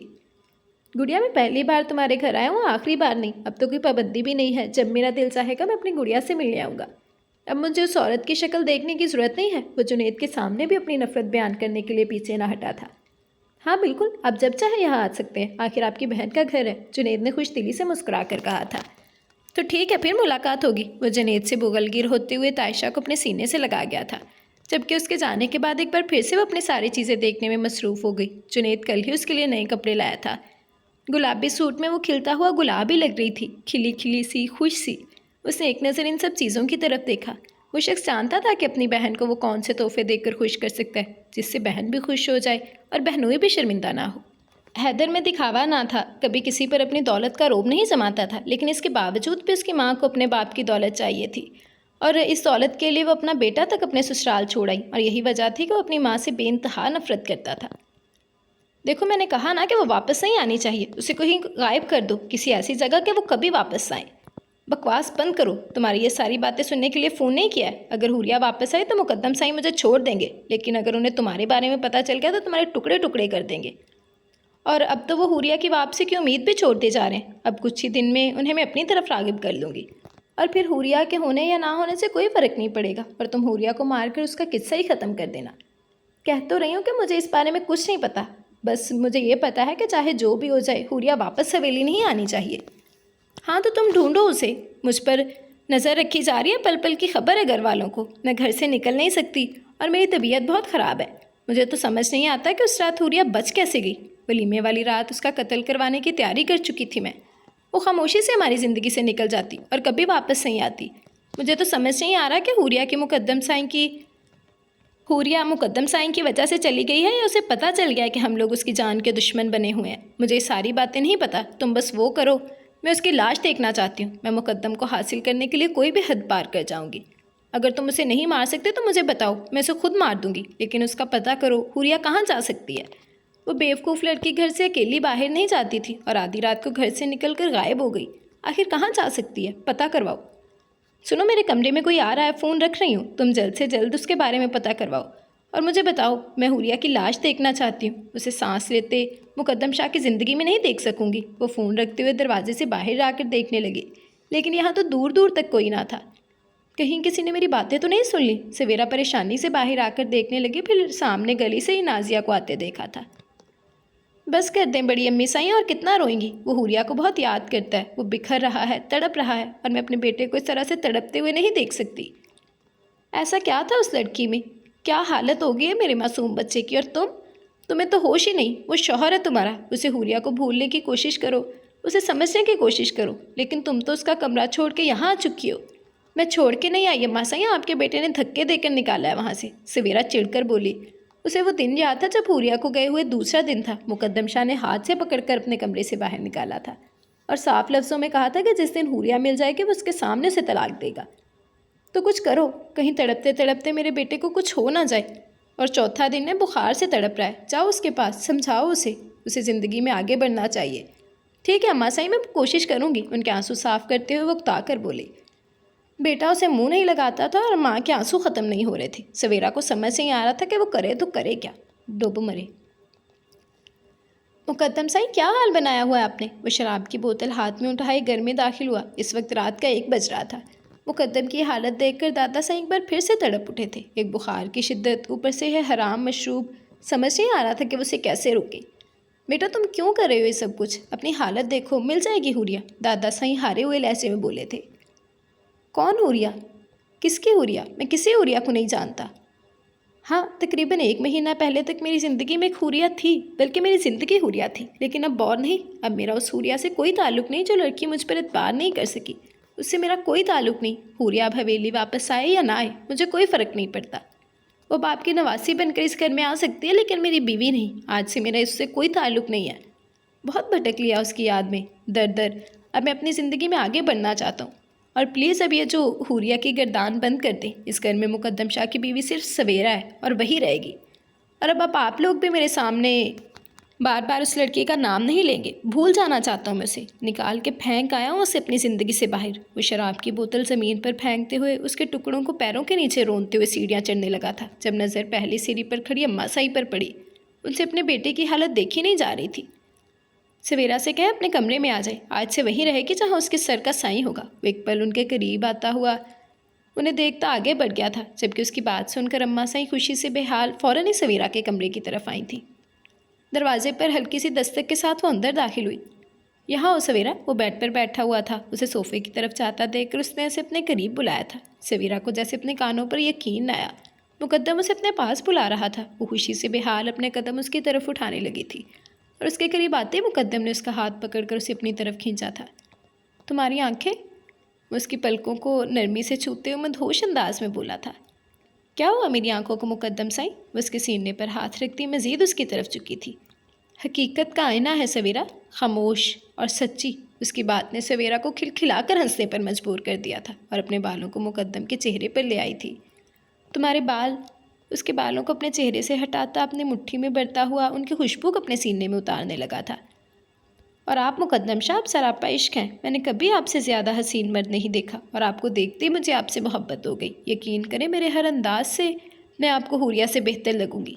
लेकिन माफ़ कीजिए, आज की रात मैं आपकी राहत का सामान नहीं कर सकती, क्योंकि इस वक्त आप नशे में हैं और मैं चाहती हूँ कि आप जब मेरे करीब आएँ तो सिर्फ आपको मेरे हुस्न का नशा बहकाए, और कोई नशा नहीं। वो एक अदालत से उसके ऊपर से उठी और बेड पर लेट गई थी। उसने मुकद्दम शाह को पा लिया था। वो सरशारी से उसके सीने पर सरकने लगी। जब मुकद्दम ने नींद में करवट बदली, मुस्कुराहट उसके लबों से जुदा ही नहीं हो रही थी। सवेरा की आंख खुली तो मुकद्दम आईने के सामने खड़ा तैयार हो रहा था। उसे जागता देखकर एक नज़र उसकी तरफ देखा और बेसाख्ता मुस्कुराया था। उसे इस तरह से मुस्कुराते पाकर सवेरा आहिस्ता से बेड छोड़ती उसके करीब आई। आप कहीं जा रहे हैं? उसके कंधे की चादर दुरुस्त करते हुए बोली थी। हाँ, मुझे एक बहुत ज़रूरी काम था, मैं थोड़ी देर में वापस आ जाऊँगा। मेरा इरादा आपके साथ लंच करने का था, वो रूठे हुए अंदाज में बोली थी। लंच नहीं, लेकिन ब्रेकफास्ट साथ कर सकते हैं, लेकिन इससे पहले ये सारी चीज़ें यहाँ से हटा दो। ना सिर्फ यहाँ से, बल्कि इस कमरे में हुरिया की कोई चीज़ नहीं होनी चाहिए। अजीब सी चिढ़ हो रही है मुझे ये सब कुछ देखकर। मैं आज अपने दोस्तों के साथ शाम में शिकार पर जाऊँगा। कोशिश करूँगा कि सिर्फ तुम्हारे नशे का खुमार हो, लेकिन बहुत धीर दोस्त है मेरे, जब तक ज़बरदस्ती पिलाना दें तब तक जान नहीं छोड़ते। इसलिए पूछना यह था कि अगर थोड़ी बहुत हो जाए तो थोड़ी गुंजाइश निकल सकती है क्या? उसकी कमर में हाथ डालता उसे बिल्कुल अपने नज़दीक करते हुए पूछने लगा था। जी नहीं, कोई गुंजाइश नहीं निकल सकती। मेरे पास आने के लिए आपको शराब से ताल्लुक़ ख़त्म करने होंगे, वरना फिर, वो शरारती अंदाज में कहती अपनी बात अधूरी छोड़ गई थी, वरना फिर यह नशा मुयस्सर नहीं होगा। उसकी बात मुकम्मल करते हुए उस पर झुका जब अम्मा साईं दरवाज़ा खोलकर अंदर आ गई। अगले ही लम्हे मुकद्दम ने उसे खुद से दूर किया था। माफ़ करना बेटा, लगता है मैं गलत वक्त पर आ गई। मैं फिर आती हूँ। सवेरा की सख्त खूरी और मुकद्दम का बिगड़ा मूड देखकर अम्मा साईं मौजत करते हुए बाहर जाने लगी थी। अम्मा साईं, एक मियाँ बीवी का कमरा है, आपको इस तरह से आना ही नहीं चाहिए। और कुछ ना सही तो दरवाज़ा तो खटखटा ही सकती थी आप। सवेरा का मूड सख्त ख़राब हो चुका था, लेकिन अपने अंदाज को नोट करते हुए उसने एक नज़र मुकद्दम की तरफ देखा जो सख्त नज़रों से उसे घूर रहा था। मेरा मतलब है आपके बेटे का कमरा है, आप जब चाहे यहाँ आ सकती हैं, लेकिन आइंदा एहतियात कीजिए। वो अपनी नागवारी छुपाती मुस्कुराकर बोली थी, जबकि नाजिया शर्मिंदा सी हाँ कहकर बाहर चली गई थी। वो सवेरा का हाथ थामे मोहब्बत से उसे लेकर टेबल पर आया था। दादा साईं ने एक नागवार नज़र इन दोनों पर डाली। बड़ी जल्दी उतर गया इश्क का खुमार मुकद्दम साईं। मुझे तो लगता है कि तुम हुरिया से मोहब्बत करती हो, लेकिन तुम्हें देखकर तो मुझे ऐसा महसूस नहीं हो रहा। घर की बच्ची 1 महीने से गायब है और यहाँ अयाशियाँ करते फिर रहे हो। कभी अपने अयाश दोस्तों के साथ शराब खाने में मिलते हो तो कभी शिकार खेलने जा रहे हो। और अब उन्होंने एक नज़र सवेरा की तरफ देखा और नज़र फेर गए थे। और अब सब कुछ भुलाकर सुकून से अपनी ज़िंदगी गुजारने के बारे में सोच रहा हूँ, तो इसमें क्या गलत है दादा साईं? आपकी नवासी घर छोड़ने से पहले सोच कर छोड़ती।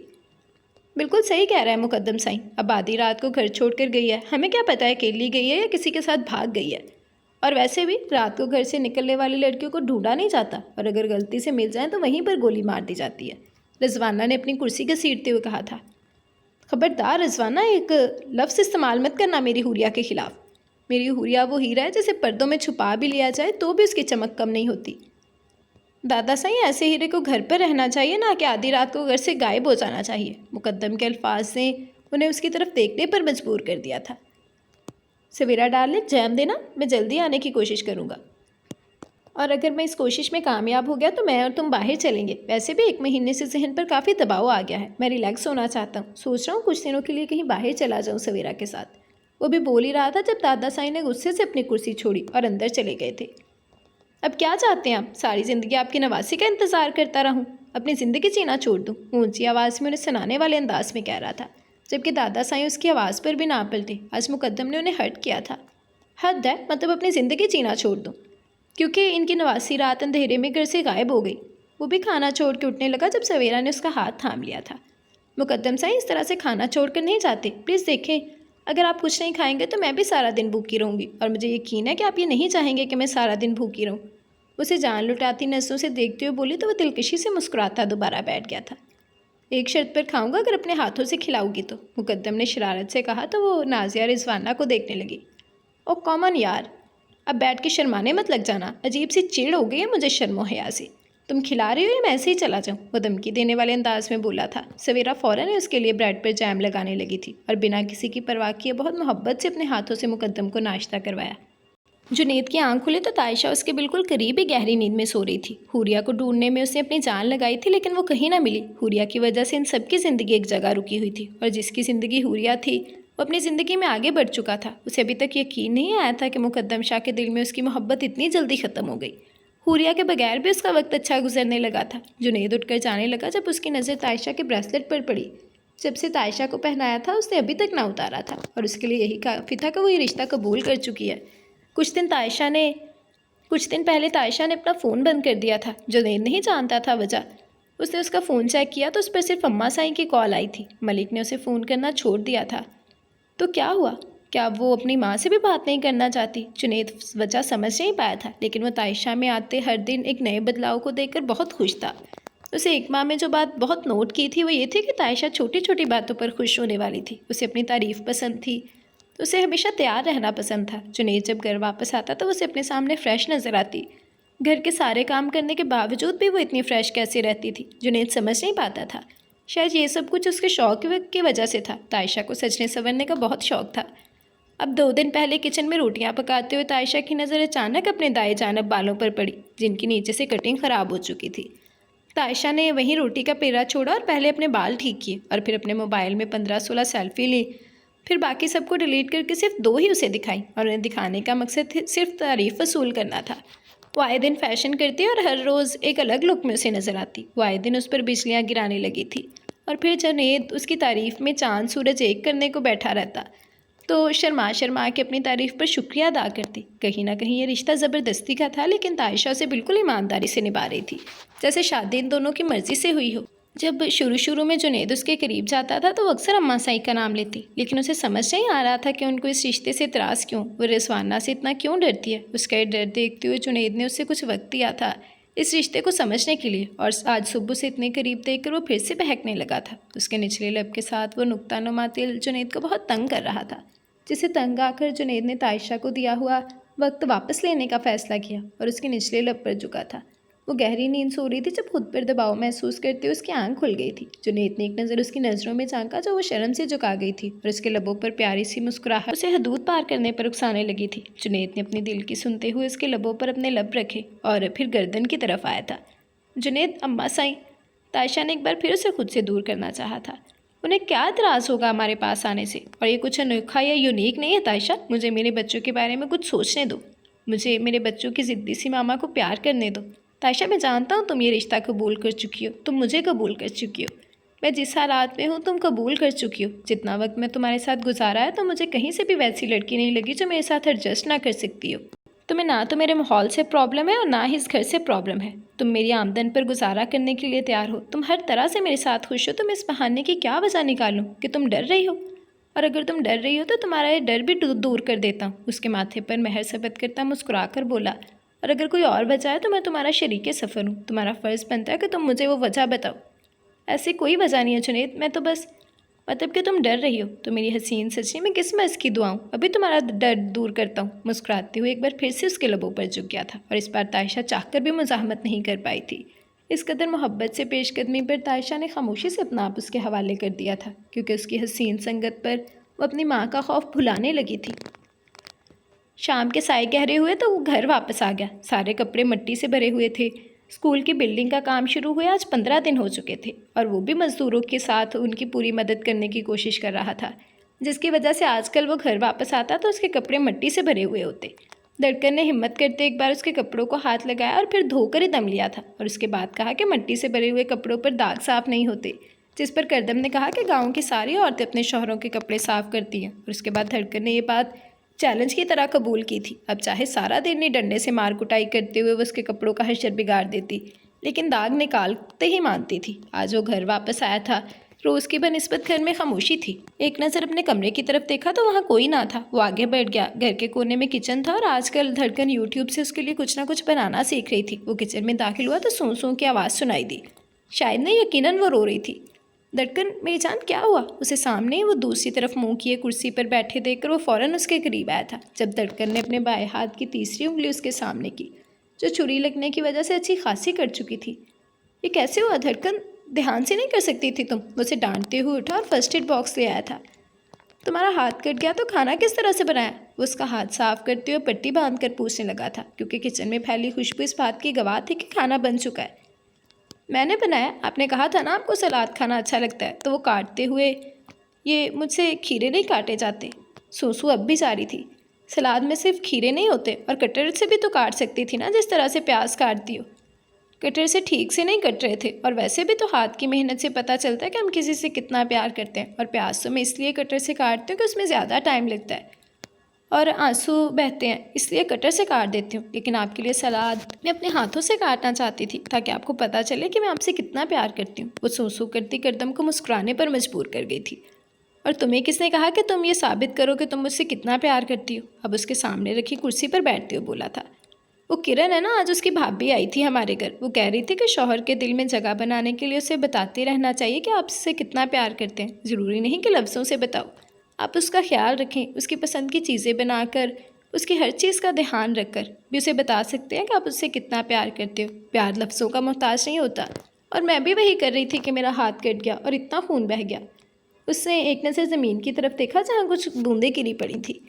कोई बात नहीं, तुम मुझसे प्यार करती हो, मैं जानता हूँ, और ऐसे साबित करने की ज़रूरत नहीं है। लेकिन तुम जो मेरे लिए कर रही हो ना, ये सारी चीज़ें तुम्हारी मोहब्बत को साबित करती हैं। तुम्हारा सब कुछ छोड़कर यहाँ मेरे पास आना, मेरा इतना ख्याल रखना, मेरे कपड़े, जूते, खाना, तुम हर चीज़ टाइम पर करने की कोशिश करती हो, जबकि यहाँ आने से पहले तुम्हें ये सब कुछ आता भी नहीं था।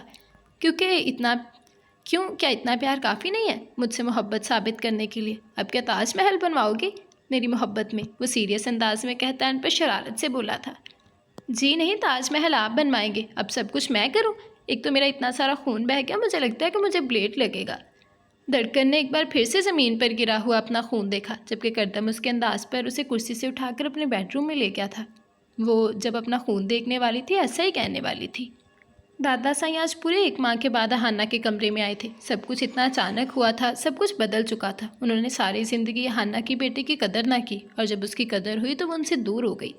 शुरू में मुकद्दम ने यह सब कुछ उनकी इज्जत बचाने की खातिर किया था, लेकिन अब वो ये सब कुछ अपने लिए कर रहा था। आज पहली बार मुकद्दम ने उन्हें इतना हर्ट किया था कि वो तो सोचते थे कि वो मुकद्दम हुरिया के बगैर सांस भी नहीं ले पाएगा, और यहाँ मुकद्दम अपनी एक नई दुनिया बसाने जा रहा था। कितनी मोहब्बत थी उसकी नज़रों में सवेरा के लिए। तो क्या हुरिया की मोहब्बत कहीं खो गई? कहाँ चली गई थी हुरिया? वो ढूंढ ढूंढ कर थक गए थे, लेकिन वो कहीं ना मिली। हम जानते हैं हुरिया, हमने तुम्हें बहुत मायूस किया है, शायद तुम हमें कभी माफ़ ना करो, लेकिन एक बार, बस एक बार आ जाओ। अभी तो हमने तुमसे अपनी गलतियों की माफ़ी तक नहीं मांगी। कहाँ चली गई हो तुम? शाह साईं परेशानी से अपनी कुर्सी पर बैठकर हाना की तस्वीर देख रहे थे, जिसमें उन्हें हुरिया नजर आ रही थी। वो अपनी बेटी से भी शर्मिंदा थे, अपनी बेटी की आखिरी निशानी को संभाल ही ना पाए थे। जुनैद ने भी बहुत कोशिश की थी कि मुकद्दम की तरह वो भी हुरिया को नज़रअंदाज कर दे, लेकिन नहीं कर पाया। उसने हुरिया को सिर्फ अपनी बहन कहा ही नहीं, बल्कि दिल से माना भी था। हुरिया किसी मुसीबत में हो सकती थी, किसी परेशानी में हो सकती थी। अब तो मुकद्दम के साथ साथ करदम भी अपनी रूटीन में वापस आता जा रहा था, जैसे उसे भी अब अपनी बहन की परवाह ना हो। लेकिन जुनैद इस तरह से आंखें बंद नहीं कर सकता था, उसे किसी भी तरह हुरिया का पता करवाना था। इसलिए अब करदम और मुकद्दम दोनों को नज़रअंदाज करके वो अकेले हुरिया को ढूंढ रहा था। अहमद शाह की तबीयत बहुत ज़्यादा ख़राब हो गई थी, इसीलिए उन्हें हॉस्पिटल में शिफ्ट कर दिया गया था, जबकि ये बात धड़कन नहीं जानती थी। इस वक्त उन्हें अपनी बेटियों की ज़रूरत थी। धड़कन इस बारे में कुछ जानती नहीं थी, और सवेरा को अब सिर्फ मुकद्दम की पड़ी थी। दादा साईं ने खुद उससे कहा था कि वो दिन के वक्त हॉस्पिटल में जाया करे, जिस पर सवेरा ने कहा कि उसे मुकद्दम के दिल में अपनी जगह बनानी है, इसलिए वो फ़िलहाल वो कहीं भी जाने का इरादा नहीं रखती। करदम के अलावा मुकद्दम भी 2-3 बार हॉस्पिटल होके आया था। दादा साईं वहाँ आए तो वो खुद परेशान लगे। दादा साईं ने बहुत समझाया कि हमें धड़कन को इस बारे में सब कुछ बता देना चाहिए, और लंदन में उनका इलाज हो सकता है तो उन्हें लंदन चले जाना चाहिए। जबकि उनका कहना था कि वो सवेरा को अपने साथ लेकर जाएंगे, और सवेरा जाने से साफ इनकार कर चुकी थी। उसने कहा था कि यहाँ उसका शौहर है, घर है, ससुराल है, वो ये सब कुछ छोड़कर कहीं नहीं जा सकती। और वैसे भी मुकद्दम से उसका निकाह हो चुका था, उसे अहमद शाह की ज़रूरत नहीं थी। दादा साईं के बहुत समझाने के बाद अहमद शाह अपना इलाज करवाने के लिए लंदन जाने पर तैयार हो गए थे, लेकिन वो धड़कन से मिले बगैर नहीं जाना चाहते थे, क्योंकि उन्हें लगता था कि धड़कन उनके चेहरे से ही उनकी बीमारी पकड़ लेकिन वो धड़कन से मिले बगैर जाना चाहते थे, क्योंकि उन्हें लगता था कि धड़कन उनके चेहरे से ही उनकी बीमारी पकड़ लेगी। वो इस मामले में दादा साईं से बहुत जिद करके भी अपनी बात नहीं मनवा पाए थे। सवेरा शाम से मुकद्दम का इंतज़ार कर रही थी। रात के 2 बज चुके थे और मुकद्दम का कहीं कोई अता पता नहीं था। आज ख़ास उसके लिए उसकी पसंद की गई नाइटी पहने अपना सरापा हुस्न बिखेरे बैठी थी, और जिसके लिए सब कुछ किया था वो तो बेखबर ना जाने कहाँ था। इंतज़ार करते करते वह नींद से बेहाल हो गई। पहले शाम को उसकी पसंद का खाना बनाते ही वो काफ़ी थक चुकी थी। हार कर वो सोने के लिए लेट गई तो मुकद्दम की गाड़ी के हॉर्न की आवाज़ सुनाई दी। अब आए हैं जब आधी रात गुजर चुकी है। वो गुस्से से बड़बड़ाते हुए बाहर निकली, जब मुकद्दम को दरवाजे से उसके दोस्त अपने कंधों पर डाले आ रहे थे। भाभी साईं को भाभी साईं को कमरे तक पहुंचाना है, आज ज़रूरत से ज़्यादा ही पी लिया। उसका दोस्त उसे देखकर मुस्कुराया और फिर उसे लेकर कमरे में ले गए थे। Swira darling, I really miss you. मैंने बहुत मिस किया, पूरा दिन बहुत मिस किया बेबी। तुम्हारी आंखें। उसके दोस्त अभी उसे बेड पर लटा ही रही थी कि वो बोलना शुरू हुआ। सवेरा उनके सामने शर्मिंदा होकर रह गई थी। हमें लगता है हमें चलना चाहिए। दोनों लड़कों ने एक दूसरे की तरफ इशारा किया और वो बाहर जाने लगे तो सवेरा उसके करीब आ रुकी। तुम्हारी आंखें हकीकत का आईना है। उसका हाथ थाम कर उसे खींचकर खुद पर गिराने लगा था। तुम बहुत खूबसूरत हो, उसे सख्ती से खुद में बीनते हुए सरगोशाना अंदाज में बोला था। मुकद्दम साईं, आप मुझे हर्ट कर रहे हैं, छोड़े मुझे। उसकी बाहों में वो तड़प कर रह गई थी। पर मैं तो तुम्हें प्यार कर रहा हूँ, वो बदहवास होते हुए बोला था। ये कौन सा तरीका प्यार करने का? मैंने आपसे कहा था ना कि मैं नशे में आपके करीब नहीं आऊँगी, अच्छे से जानती हूँ। मैं मर्द नशे में इंसान से हैवान बन जाता है। उसे खुद से दूर करती कमरे से बाहर जाने लगी जब मुकद्दम ने बेड से उठकर उसे पकड़कर एक बार फिर से अपनी तरफ खींचा था। मैं इंसान हूँ या हैवान? तुम मेरे निकाह में हो, तुम्हारा फ़र्ज़ बनता है मुझे बर्दाश्त करो। अगले ही लम्हे वो उसे बेड पर धक्का देते हुए बोला था। माफ़ कीजिएगा मुकद्दम साईं, लेकिन मैं सवेरा हूँ, हूरिया नहीं हूँ जिस पर आपकी ज़ोर ज़बरदस्ती और बेदर्दी चलेगी। उसे धक्का देते हुए बेड से उठी और अपना दुपट्टा उठाते कमरे से बाहर निकल गई। इस वक्त उसके करीब रुकना सवेरा को मुनासिब ना लगा था। वो काफ़ी देर इंतज़ार करती रही, शायद वो उसके पीछे आएगा, लेकिन वो ना आया। सो गए होंगे, सवेरा खुद से कहती बेड पर आ बैठी थी, जबकि मुकद्दम का अंदाज उसे आज बिल्कुल अच्छा न लगा था। लेकिन जो भी था, उसे इस तरह से मुकद्दम को खुद से दूर नहीं करना चाहिए था, कहीं वो इससे इस बात पर नाराज़ ही ना हो जाए।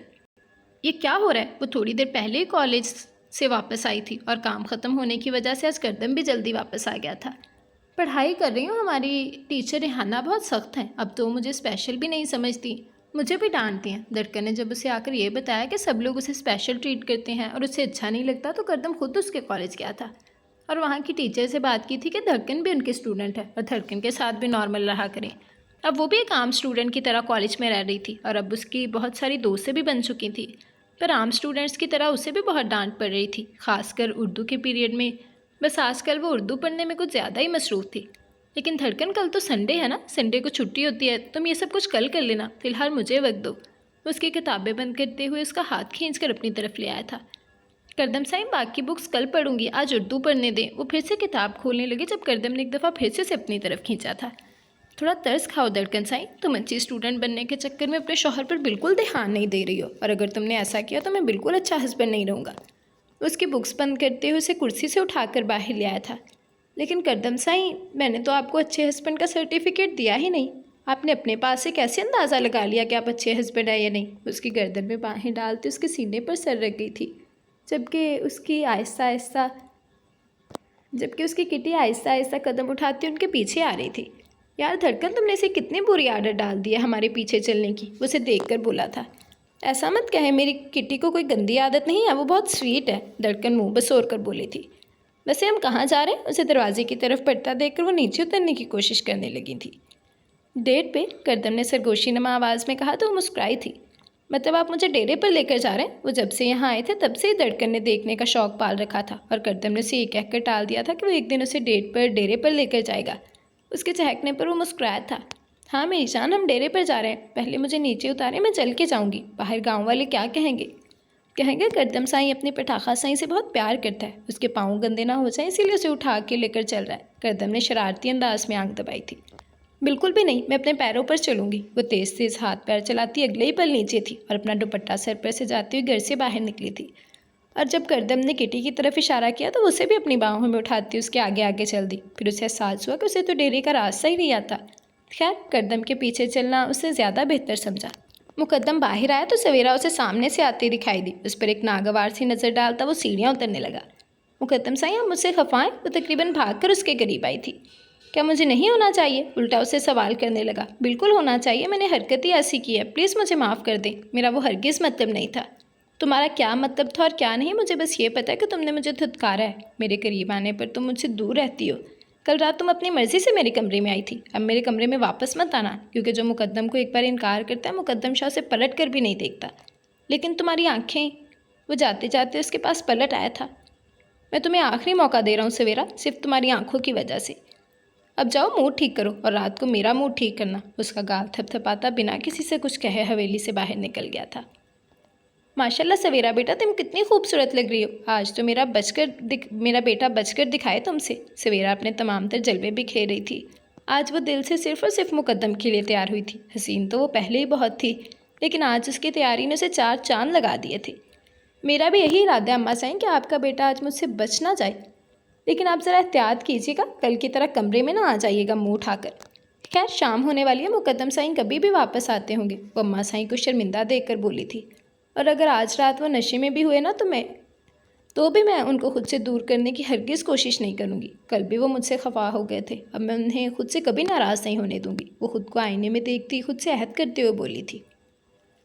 तायशा आईने के सामने खड़ी अपनी तैयारी देख रही थी जब अचानक उसका सर घूमा। इससे पहले कि वो गिरती, जुनैद ने उसे पकड़ लिया था। क्या हुआ हसीन सचनी, तुम तो गिरती फिर रही हो, कुछ खाया पिया करो, अगर यही हालत रही तो बीमार पड़ जाओगी। अरे नहीं, मैं बिल्कुल ठीक हूँ। अच्छा अब तुम बताओ कैसी लग रही हो। वो उसे मुतमईन करके अपनी तरफ मुतवज्जो करने लगी थी, जबकि वो उसे जवाब देने की बजाय आगे पीछे देखने लगा था। मैं तुमसे पूछ रही हूँ जुनैद, कैसी लग रही हूँ बताओ मुझे। उसके इग्नोर करने पर वो तिमला उठी थी।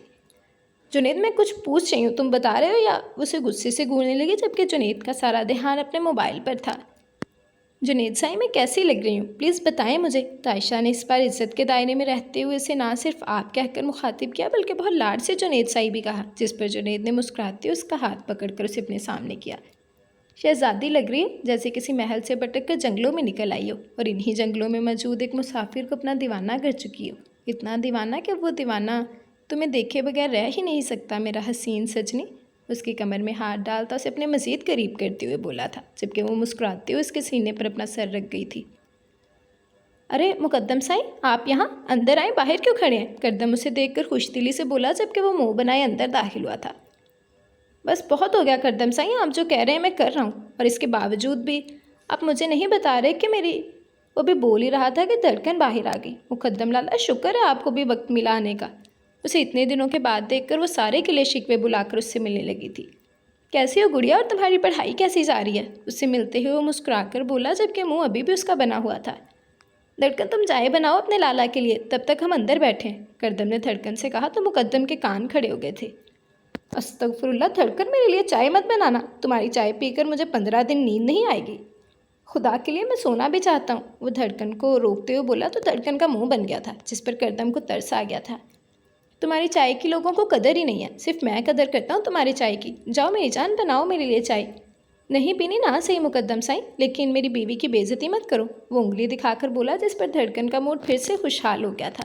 जबकि इन दोनों को बातें करते हुए छोड़कर मुकद्दम ने बैठक का रास्ता लिया था। देखो मुकद्दम साईं, थोड़ा सा सब्र करो, मुझसे नहीं होता। मुकद्दम ने उसकी बात काटी। मुकद्दम जब तक सवेरा सब कुछ बता नहीं देती तब तक हम हुरिया को सामने नहीं ला सकते, वो भी तब जब मलिक पर हमला हुआ है। वो जो कोई भी है हुरिया को ही नहीं बल्कि मलिक को भी मारना चाहता है, और ये मलिक पर तीसरा हमला है हुरिया के गायब होने के बाद, करदम ने समझाते हुए कहा था। मैं अपनी हुरिया की हिफाजत कर सकता हूँ करदम, लेकिन उसके बगैर नहीं रह सकता। अब प्लीज़ मुझे बताओ तुम कि हुरिया को कहाँ रखा है। मुकद्दम समझने की कोशिश करो, मैंने उसे जिस जगह पर रखा है वो वहाँ महफूज है, तुम क्यों नहीं समझ रहे। अगर उस रात अपनी जान बचाकर वहाँ से नहीं भागती तो वो आदमी उसे मार देता, जब तक हमें पता ना चल जाए कि आखिर कौन है जो हुरिया का जानी दुश्मन बना हुआ है। मैं हुरिया को मंजरे आम पर नहीं ला सकता, और ये बात हमें सवेरा के अलावा और कोई नहीं बता सकता कि वो कौन है और हुरिया की जान क्यों लेना चाहता है। वो जो कोई भी है हमारा नहीं बल्कि मलिक का दुश्मन है। मलिक से इंतकाम की खातिर वो हुरिया को भी जान से मार देना चाहता है। थोड़ा सा सब्र करो मुकद्दम, हुरिया जहाँ भी है बिल्कुल ठीक है, तुम बस सवेरा को अपनी बातों में लगाओ, उसे अपनी मोहब्बत का यकीन दिलाओ, कम से कम इतना यकीन कि वो तुम्हें उस इंसान का बता दे जो हुरिया को मारना चाहता है। लेकिन करदम साईं, वो लड़की मेरी जान नहीं छोड़ती, दिल तो करता है बालों से पकड़कर उसका सर दीवार में दे मारूं। कहती है कि वो मेरी हुरिया से बेहतर है, मेरी हुरिया की जूती के बराबर भी नहीं है। ना अपनी फ़िक्र है ना हमारे ख़ानदान की, घटिया लड़की। मुकद्दम, उसने तुम्हें पाने के लिए सब कुछ किया है, उसने तुम्हें हासिल करने के लिए तुम्हारे दुश्मनों से हाथ मिलाया। अगर तुम उससे मिल जाओ तो वो इन दुश्मनों का क्या करेगी, वो खुद तुम्हें उनका नाम बताएगी। बस तुम अपनी प्लानिंग तैयार रखना, जैसा हमने सोचा है वैसा ही होना चाहिए, और इस बारे में किसी को कानों कान खबर नहीं होनी चाहिए। अब कहाँ जा रहे हो। करदम के बोलते बोलते उठ खड़ा हुआ था। जा रहा हूँ आवारागर्दियाँ करने, कम से कम घर तो नहीं जाऊँगा आज रात, वो चुड़ैल मेरी इज्जत लूट लेगी। मुकद्दम ने इतनी मासूम शक्ल बनाकर कहा जैसे सारी दुनिया की मासूमियत उसी पर ख़त्म होती हो, जबकि उसकी बात पर करदम का कहका इतना बुलंद था कि किचन में खड़ी धड़कन भी घबरा के रह गई थी। ये दोनों भाई जब साथ होते हैं ना क्या दौरे पड़ते हैं, वो बड़बड़ाते हुए चाय कप में अंडेलने लगी थी। वो खामोशी से घर से निकला, किसी से कुछ भी कहे बिना अपने काम पर चला गया। सारा दिन मजदूरों के साथ स्कूल की बिल्डिंग पर लगे रहने के बाद उसने घर का रास्ता लिया था, लेकिन घर जाने की बजाय वो सामने वाला दरवाज़ा खटखटाते हुए जाहिद से कहने लगा, जाहिद मुझे तुम्हारा बाइक चाहिए ज़रा। करदम की कहने की देर थी, जाहिद भागते हुए चाबी लाकर उसे देने लगा था। मैं तकरीबन 1 घंटे में वापस आ जाऊँगा, वो जाहिद को कहते हुए बाइक लेकर कहीं निकल गया था। वो कहाँ जा रहा था जुनैद नहीं जानता था, बस उसे यकीन था कि वो हुरिया के मामले में इतना बेखबर नहीं रह सकता। वो जानता था ये गलत है और ऐसा नहीं करना चाहिए, लेकिन फिर भी करदम का पीछा करना बहुत ज़रूरी था। रास्ते में एक बार करदम ने अपनी बाइक रोकी और हर तरफ देखा और किसी को ना पाकर मुतमईन सा आगे की तरफ जाने लगा। उसकी नज़रों से ओझल होते ही जुनैद ने अपनी बाइक निकाली और उसके पीछे निकल गया था। कुछ ही देर में करदम एक छोटे से मकान के सामने खड़ा था। दरवाज़ा खटखटाया तो एक बूढ़ी औरत बाहर निकली। वह करदम को इस तरह से प्यार कर रही थी जैसे उसकी सगी माँ हो। करदम उनसे मोहब्बत वसूलता अंदर चला गया, जबकि जुनैद वहीं बाइक कुछ फासले पर रुक के उस पर नज़र रखे हुए था। थोड़ी ही देर में करदम वापस बाहर आया, उस औरत से मिला और फिर बाइक पर बैठा था। इस बूढ़ी औरत को खुदा हाफिज करने के बाद उसने दरवाजे की तरफ हाथ हिलाया था। यकीनन दरवाजे के पीछे भी कोई था, लेकिन कौन, ये अब जुनैद ने जानना था। साईं, मैं यकीन से कह सकता हूँ करदम साईं जहाँ गए हैं वहाँ 2 लोग थे। जुनैद, क्या तुम उस औरत को जानते जो करदम से मिल रही थी? दादा साईं ने बेसब्री से पूछा था। नहीं साईं, औरत को नहीं देख पाया। उसने बहुत बड़ी चादर कर रखी थी और मैं काफ़ी फासले पर था, लेकिन इस बात का मुझे यकीन है कि अंदर कोई तो मौजूद था। अगर आप कहें तो मैं अभी आपको इस जगह पर ले जाऊंगा, जुनैद ने फ़ौरन कहा, जबकि कोई और था जो दरवाजे पर उनकी सारी गुफ्तगू सुन रहा था। ठीक है जुनैद, मुझे अभी इसी वक्त उस जगह पर ले चलो। दादा साईं के कहने पर जुनैद फ़ौरन बाहर गाड़ी की तरफ दौड़ा था। साईं, जाहिद का मोटरसाइकिल खड़ा है, इसका मतलब है कि करदम साईं इस वक्त यहीं मौजूद है। वो यहाँ रोज़ आते हैं, कुछ तो ख़ास है यहाँ। जुनैद ने गाड़ी से निकलते हुए उनकी साइड का दरवाज़ा खोला था। खटखटाओ दरवाज़ा, हम भी तो देखें यहाँ ऐसा क्या ख़ास है। अपने पीछे मुकद्दम की आवाज़ सुनकर दादा साईं ने बेसाख्ता उसकी तरफ देखा था। तुम यहाँ क्या कर रहे हो मुकद्दम साईं? उसे अपने पीछे देखकर वो पूछने लगे थे। वही जो आप कर रहे हैं, करदम साईं का पीछा। चलो दरवाज़ा खटखटाओ, उसने कहते हुए जुनैद को हुक्म दिया था। दादा साईं का इशारा मिलते ही वो दरवाजे की जानब बढ़ा। इससे पहले कि वो दरवाज़ा खटखटाता, किसी ने दरवाज़ा खोल दिया था। दादा साईं, जुनैद साईं, आप लोग यहाँ क्या करें? इन सब लोगों को यहाँ देखकर करदम बुखला कर बोला था। यही सवाल हमारा भी है करदम साईं, दादा साईं ने कहा था। मैं तो यहाँ नानी से मिलने आया था। आपने ही तो कहा था दादा साईं कि उनकी तबीयत बहुत ख़राब है और उन्हें मेरी ज़रूरत है। वो हवेली छोड़कर अपने अबाई घर में शिफ्ट हो चुकी हैं, इसीलिए मैं अक्सर उनसे मिलने आता हूँ। और कौन कौन रहता है यहाँ? दादा साईं उसकी बात से मुतासिर नहीं हुए थे। और कोई नहीं, बस मेरी नानी रहती हैं और उनकी एक नौकरानी खदीजा। खैर, मैंने मिल लिया अपनी नानी से, चले हवेली चलते हैं। करदम ने रास्ते की तरफ इशारा किया था। करदम साईं, हम यहाँ तक आए हैं तो आपकी नानी से मिलकर जाएंगे। क्यों दादा साईं? मुकद्दम उसकी बात को इग्नोर करते हुए आगे बढ़ा था। वो सो गई है मुकद्दम साईं। करदम ने उसके सीने पर हाथ रखते हुए उसे दरवाजे से परे करना चाहा था। अच्छा? मुकद्दम अच्छा को घसीटते हुए दिलकशी से मुस्कुराया था। मेरी हुरिया जाग रही होगी, चले उससे मिलकर चलते हैं, या उसे अपने साथ लेकर चलते हैं। मुकद्दम उसका हाथ अपने सीने से हटाते हुए एक बार फिर दरवाजे की तरफ कदम बढ़ा गया था। मुकद्दम साईं, हुरिया यहाँ अंदर नहीं है, अम्मा साईं ने बाहर आकर कहा। यहाँ सिर्फ मैं और मेरी एक मुलाजमा रहती है और औरतों का घर है, इस तरह आप अंदर नहीं जा सकते। आप तो कह रहे थे करदम साईं कि नानी सो रही हैं और ये तो जाग रही हैं, और माशाल्लाह से इनकी तबीयत भी काफ़ी सही लग रही है। जब 1.5 माह पहले इनसे मिला था तब वो काफ़ी नढाल लग रही थी, लेकिन आज खूबसूरत और सेहतमंद नज़र आ रही हैं। बस नवासे से मिलने का असर है, फिर मुलाकात होगी। वो दरवाज़ा बंद करने लगी तो मुकद्दम ने बीच में ही हाथ रख दिया था। आपको इतनी जल्दी क्यों है हमें यहाँ से बेचने की? आप तो ऐसे घबरा रही हैं जैसे चोरी करते हुए पकड़ी गई हूँ। मुकद्दम, बदतमीज़ी मत करो, दादा साईं ने टोका था। तो आप इनसे कहें कि सीधे तरीके से मेरी हुरिया को मेरे हवाले कर दें ताकि मैं यहाँ से चला जाऊँ, मुकद्दम ने दादा साईं को घूरते हुए कहा। यकीनन उनके बीच में मुखालफत उसे पसंद न आई थी। वो कह रही हैं कि हुरिया अंदर नहीं है, चलो यहाँ से। उसकी बदतमीज़ी को देखते हुए दादा साईं ने फ़िलहाल यहाँ से जाना ही बेहतर समझा था। तो क्या कहती हैं आप, हुरिया अंदर नहीं है? उन्हें देख कर कहने लगा तो उन्होंने नफ़ी में सर हिलाया था। मुकद्दम हाँ में सर हिलाता हुआ गाड़ी की तरफ आया। सबने सुकून का सांस लिया कि वह वापस जाने के लिए तैयार हो चुका है, लेकिन गाड़ी में बैठने की बजाय वो गाड़ी की डिग्गी की तरफ गया और अगले ही पल वो लोहे का रॉड निकालता वापस वहीं पर आकर रुका था। मुकद्दम, ये रॉड यहाँ क्यों लाए हो? दादा साईं की समझ में नहीं आ रही थी कि आखिर ये करने क्या वाला है। नानी की गलतफहमी दूर करने जा रहा हूँ। उन्हें लगता है कि हुरिया अंदर नहीं है, लेकिन अभी 2 मिनट में इसी दरवाजे से बाहर निकलेगी। मुकद्दम ने यकीन से कहते हुए रॉड उठाकर अपने सर पर दे मारा था। मुकद्दम साईं ये क्या कर रहे हैं? दादा साईं चिल्लाते हुए उसकी तरफ बढ़े थे। दूर रहे मुझसे। अगर मेरी हुरिया यहाँ नहीं है तो मुझे मेरी गलतफहमी दूर करने दें। लेकिन वो यहाँ है और मैं अभी आप सबकी गलतफहमी दूर कर दूंगा। उसने कहते हुए वो रॉड एक बार फिर से अपने सर पर दे मारा था। खून की लहरों से चेहरा मुकम्मल सुर्ख हो चुका था। मुकद्दम ये क्या बेवकूफ़ी है? करदम ने उसे रोकना चाहा, लेकिन उसके करीब आने से पहले ही वो 2 कदम पीछे हट गया और एक बार फिर से रॉड अपने सर पर दे मारा था। सर एक बार चकरा कर रह गया था। आंखें बंद होने लगी जब एक नाजुक मगर ज़ोरदार थप्पड़ उसके गाल पे आ लगा और उसके साथ ही मुकद्दम के लबों पर एक खूबसूरत मुस्कुराहट आ रुकी और उसने बिना किसी की परवाह करते हुए उसे खींचकर अपने सीने में छुपा लिया था। छोड़े मुझे, मैं कहती हूँ मुकद्दम साईं, कोई ताल्लुक़ नहीं है मेरा आपसे। आपको छोड़ के आई हूँ मैं। जाकर रहे उसी चुड़ैल के साथ। उसे खुद से दूर करने की कोशिश कर रही थी जबकि मुकद्दम सब कुछ भूल कर सिर्फ उसे अपने सीने में छुपाए हुए था और दादा साईं को उसके खून की फिक्र खाए जा रही थी और करदम जुनेद को घूर रहा था जो उन्हें यहाँ तक लाया था। करदम साईं, अगर आप मुझे पहले बता देते तो मैं ऐसी गलती ना करता, वो नज़रें चुरा कर बोला जबकि आजकल करदम का पहली बार उसे थप्पड़ लगाने का दिल कर रहा था। बस करो बेशर्मो, ये सब कुछ अपने कमरे में किया करो, वो मुकद्दम को शर्म दिलाने वाले अंदाज में बोले।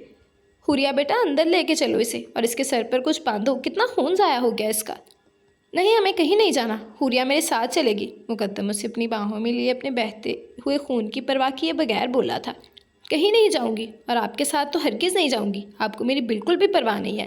मैं यहाँ अपनी दादी के साथ बहुत खुश हूँ। वो अब भी अपना आप छुड़वाती अपने दुपट्टा उसके सर पर रखे हुए खून रोकने की कोशिश कर रही थी।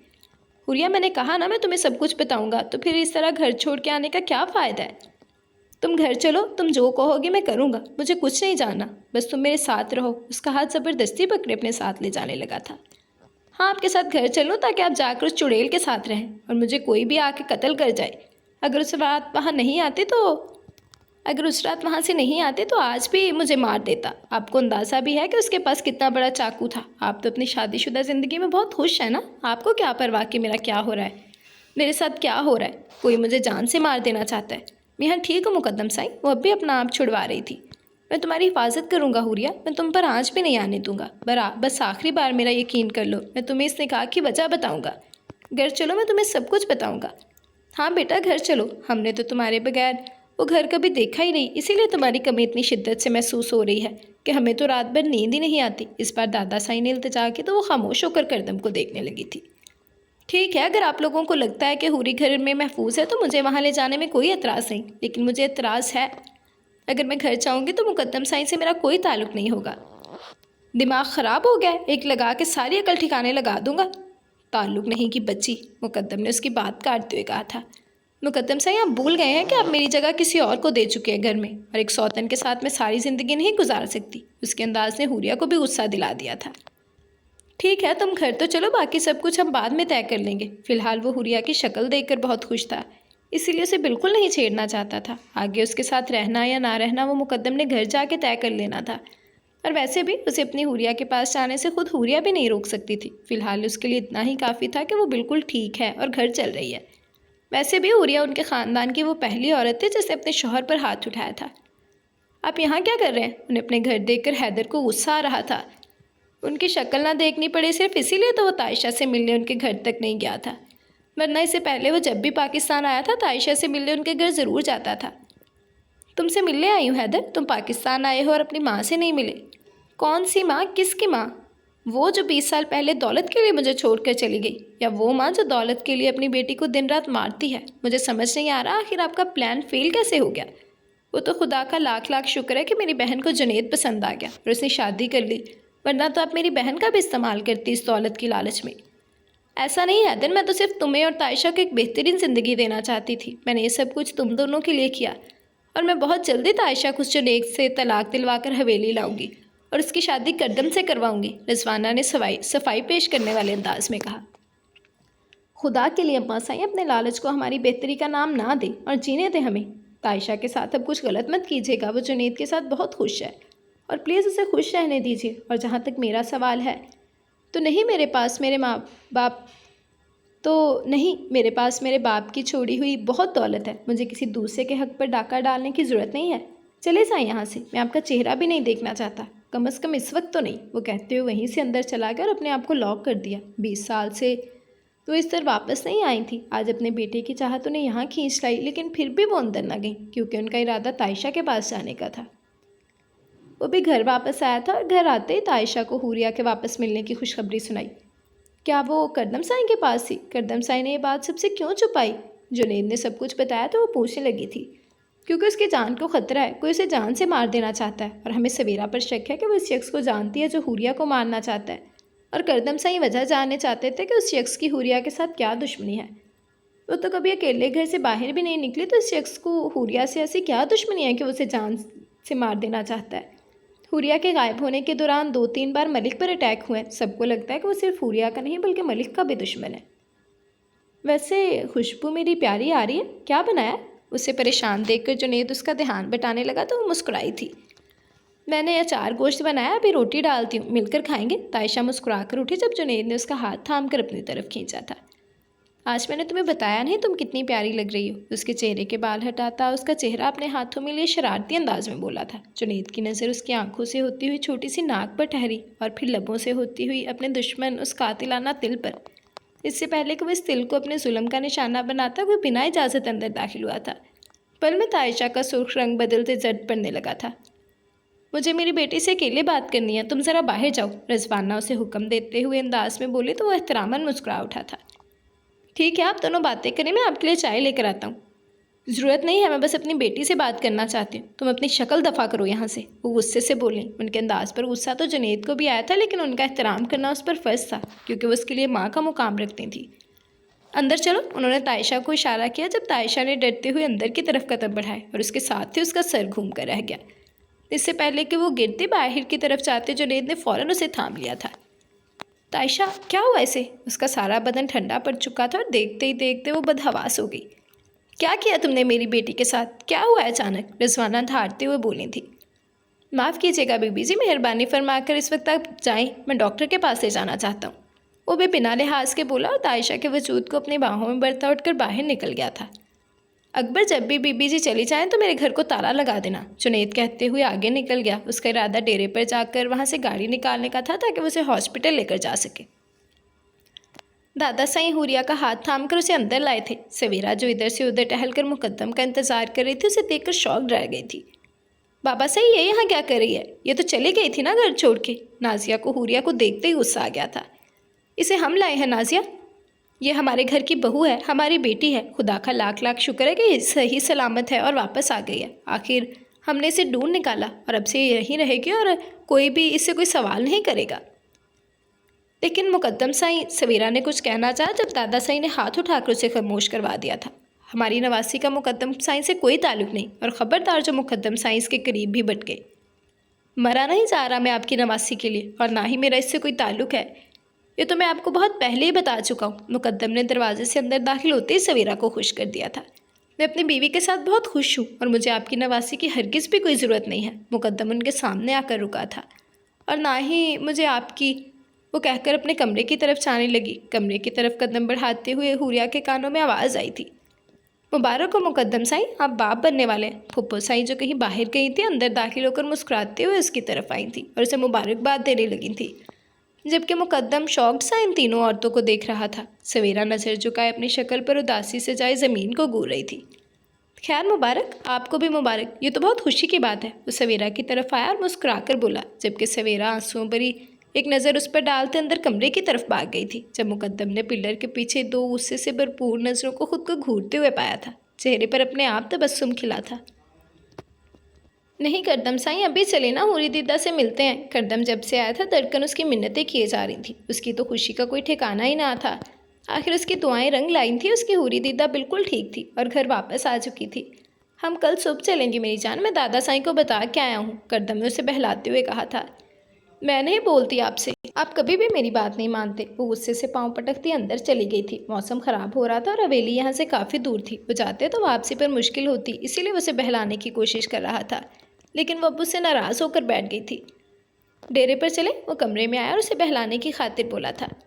एक शर्त पर चलूँगी, आप मुझे सब कुछ बताओगे, धड़कन ने शर्त रखी। उसकी एक आदत जो करदम को बहुत पसंद थी, वो जितनी रूठती थी उतनी जल्दी मान भी जाती थी। करदम को ज़्यादा मेहनत नहीं करनी पड़ती थी। क्या बताऊंगा धड़कन, ऐसा कुछ है ही नहीं बताने लायक। करदम उसे परेशान नहीं करना चाहता था, इसीलिए बोला था। आप मुझे सब कुछ बताएंगे कि ताया साई के साथ क्या हुआ और मलिक आहाना फूफो साई का दुश्मन कैसे बना, और हुरी दीदा मलिक की बेटियां तो हमारे घर में कैसे आईं। उसका अंदाज तजस्सुस से भरपूर था। ठीक है, चलो मैं तुम्हें सब कुछ बता दूंगा, करदम ने मुस्कुराकर कहा। शायद वक्त आ गया था अपने दर्द को हल्का करने का, अपना गम किसी के साथ बांटने का। धड़कन ने अपना हाथ उसकी तरफ बढ़ाया तो उसने फौरन थाम लिया था। अब इन दोनों का इरादा डेरे पर जाने का था। ये क्या कर दिया आपने? मेरी प्रेगनेंसी का बताने से पहले एक बार मुझसे पूछ तो लेती। सवेरा उनके कमरे में आई और गुस्से से बोली। वो कब से अपने कमरे में मुकद्दम का इंतजार कर रही थी, लेकिन बाहर आने पर उसे पता चला था कि मुकद्दम को कोई ज़रूरी काम था जिसकी वजह से वो वापस चला गया है। मुकद्दम को घर पर ना पाकर वो फ़ौरन उनके कमरे में आई, क्योंकि मुकद्दम के सामने तो उदास होने का ड्रामा करना था। सवेरा, तुमने ही तो कहा था कि जब भी हुरिया वापस आए, जिन भी हालात में वापस आए, मैं तुम्हारी प्रेगनेंसी की झूठी खबर फैला दूं ताकि मुकद्दम को तुम्हारी तरफ मुतवज्जो करने में आसानी रहे। ओहो, ये क्या कर दिया आपने? ये करने से पहले मुझे एक बार बता तो देती। आज रात ही तो मुकद्दम साईं मेरे पास आने वाले थे, मैं उन्हें अपना बनाने वाली थी और आपने सब कुछ बिगाड़ दिया। अब उनके सामने मुझे फिर से उदासी का नाटक करना होगा। लेकिन कोई बात नहीं, आज रात तो मैं उन्हें हासिल करके रहूंगी। सवेरा अपना इरादा मजबूत करती दोबारा उन्हें घूरते हुए वापस निकल गई थी, जबकि नासिया वो समझ नहीं पा रही थी कि आखिर इस लड़की के दिमाग में चल क्या रहा है। सवेरा कमरे में वापस आई तो मुकद्दम भी उसी वक्त वापस आया था और उसे मुस्कुरा कर देखा। मुझे माफ़ कर दो सवेरा, मैं तुम्हारे जज्बात समझे बगैर तुम्हें ये रिश्ता निभाने पर फोर्स कर रहा था। मैंने एक बार तुम्हारा एहसास नहीं किया कि ये सब कुछ तुम्हारे लिए कितना मुश्किल है। एक नई ज़िंदगी की शुरुआत करना तुम्हारे लिए कितना मुश्किल है। मैं समझ सकता हूँ, शायद मैं ज़रूरत से ज़्यादा जल्दबाजी कर रहा हूँ। शायद हुरिया को बुलाने के लिए मैं तुम्हारा सहारा लेना चाहता था, लेकिन अब ऐसा नहीं होगा। शायद मैं मतलबी हो गया था। सवेरा, मुझे माफ़ कर दो। काश मैं तुम्हारा एहसास करता तो इस तरह तुम्हारी नज़रों में ना गिरता। मैंने कैसे सोच लिया कि इतना सब कुछ हो जाने के बाद तुम मेरे साथ एक नॉर्मल ज़िंदगी गुजार सकती हो। लेकिन तुम्हें घबराने की ज़रूरत नहीं है सवेरा। मैं इस बच्चे को अपना नाम दूंगा, और जब तक तुम नहीं चाहोगे मैं तुम्हारे करीब नहीं आऊँगा। तुम मेरे लिए बहुत ख़ास हो और हमेशा रहोगी। वो आहिस्ता आहिस्ता बोलता कदम उठाते बिल्कुल उसके पास आ रुका था। ऐसी बात नहीं है मुकद्दम साईं, मैं इस रिश्ते के लिए तैयार हूँ, और मैं भी आपके साथ अपनी ज़िंदगी की शुरुआत करना चाहती हूँ। सवेरा ने समझाना चाहा था। नहीं सवेरा, तुम्हें मेरे लिए इतना कुछ करने की ज़रूरत नहीं है। मैं तुम्हारे जज्बात समझ सकता हूँ। इस वक्त तुम्हारे लिए सब कुछ बहुत मुश्किल है, और मैं तब तक तुम्हारे साथ ये रिश्ता कायम नहीं कर सकता जब तक तुम पूरे दिल से राज़ी ना हो जाओ, और तुम्हें आराम की ज़रूरत है। तुम इस तरह से क्यों खड़ी हो? आओ यहाँ बैठो। उसका हाथ थाम कर ज़बरदस्ती बेड पर बिठा गया था।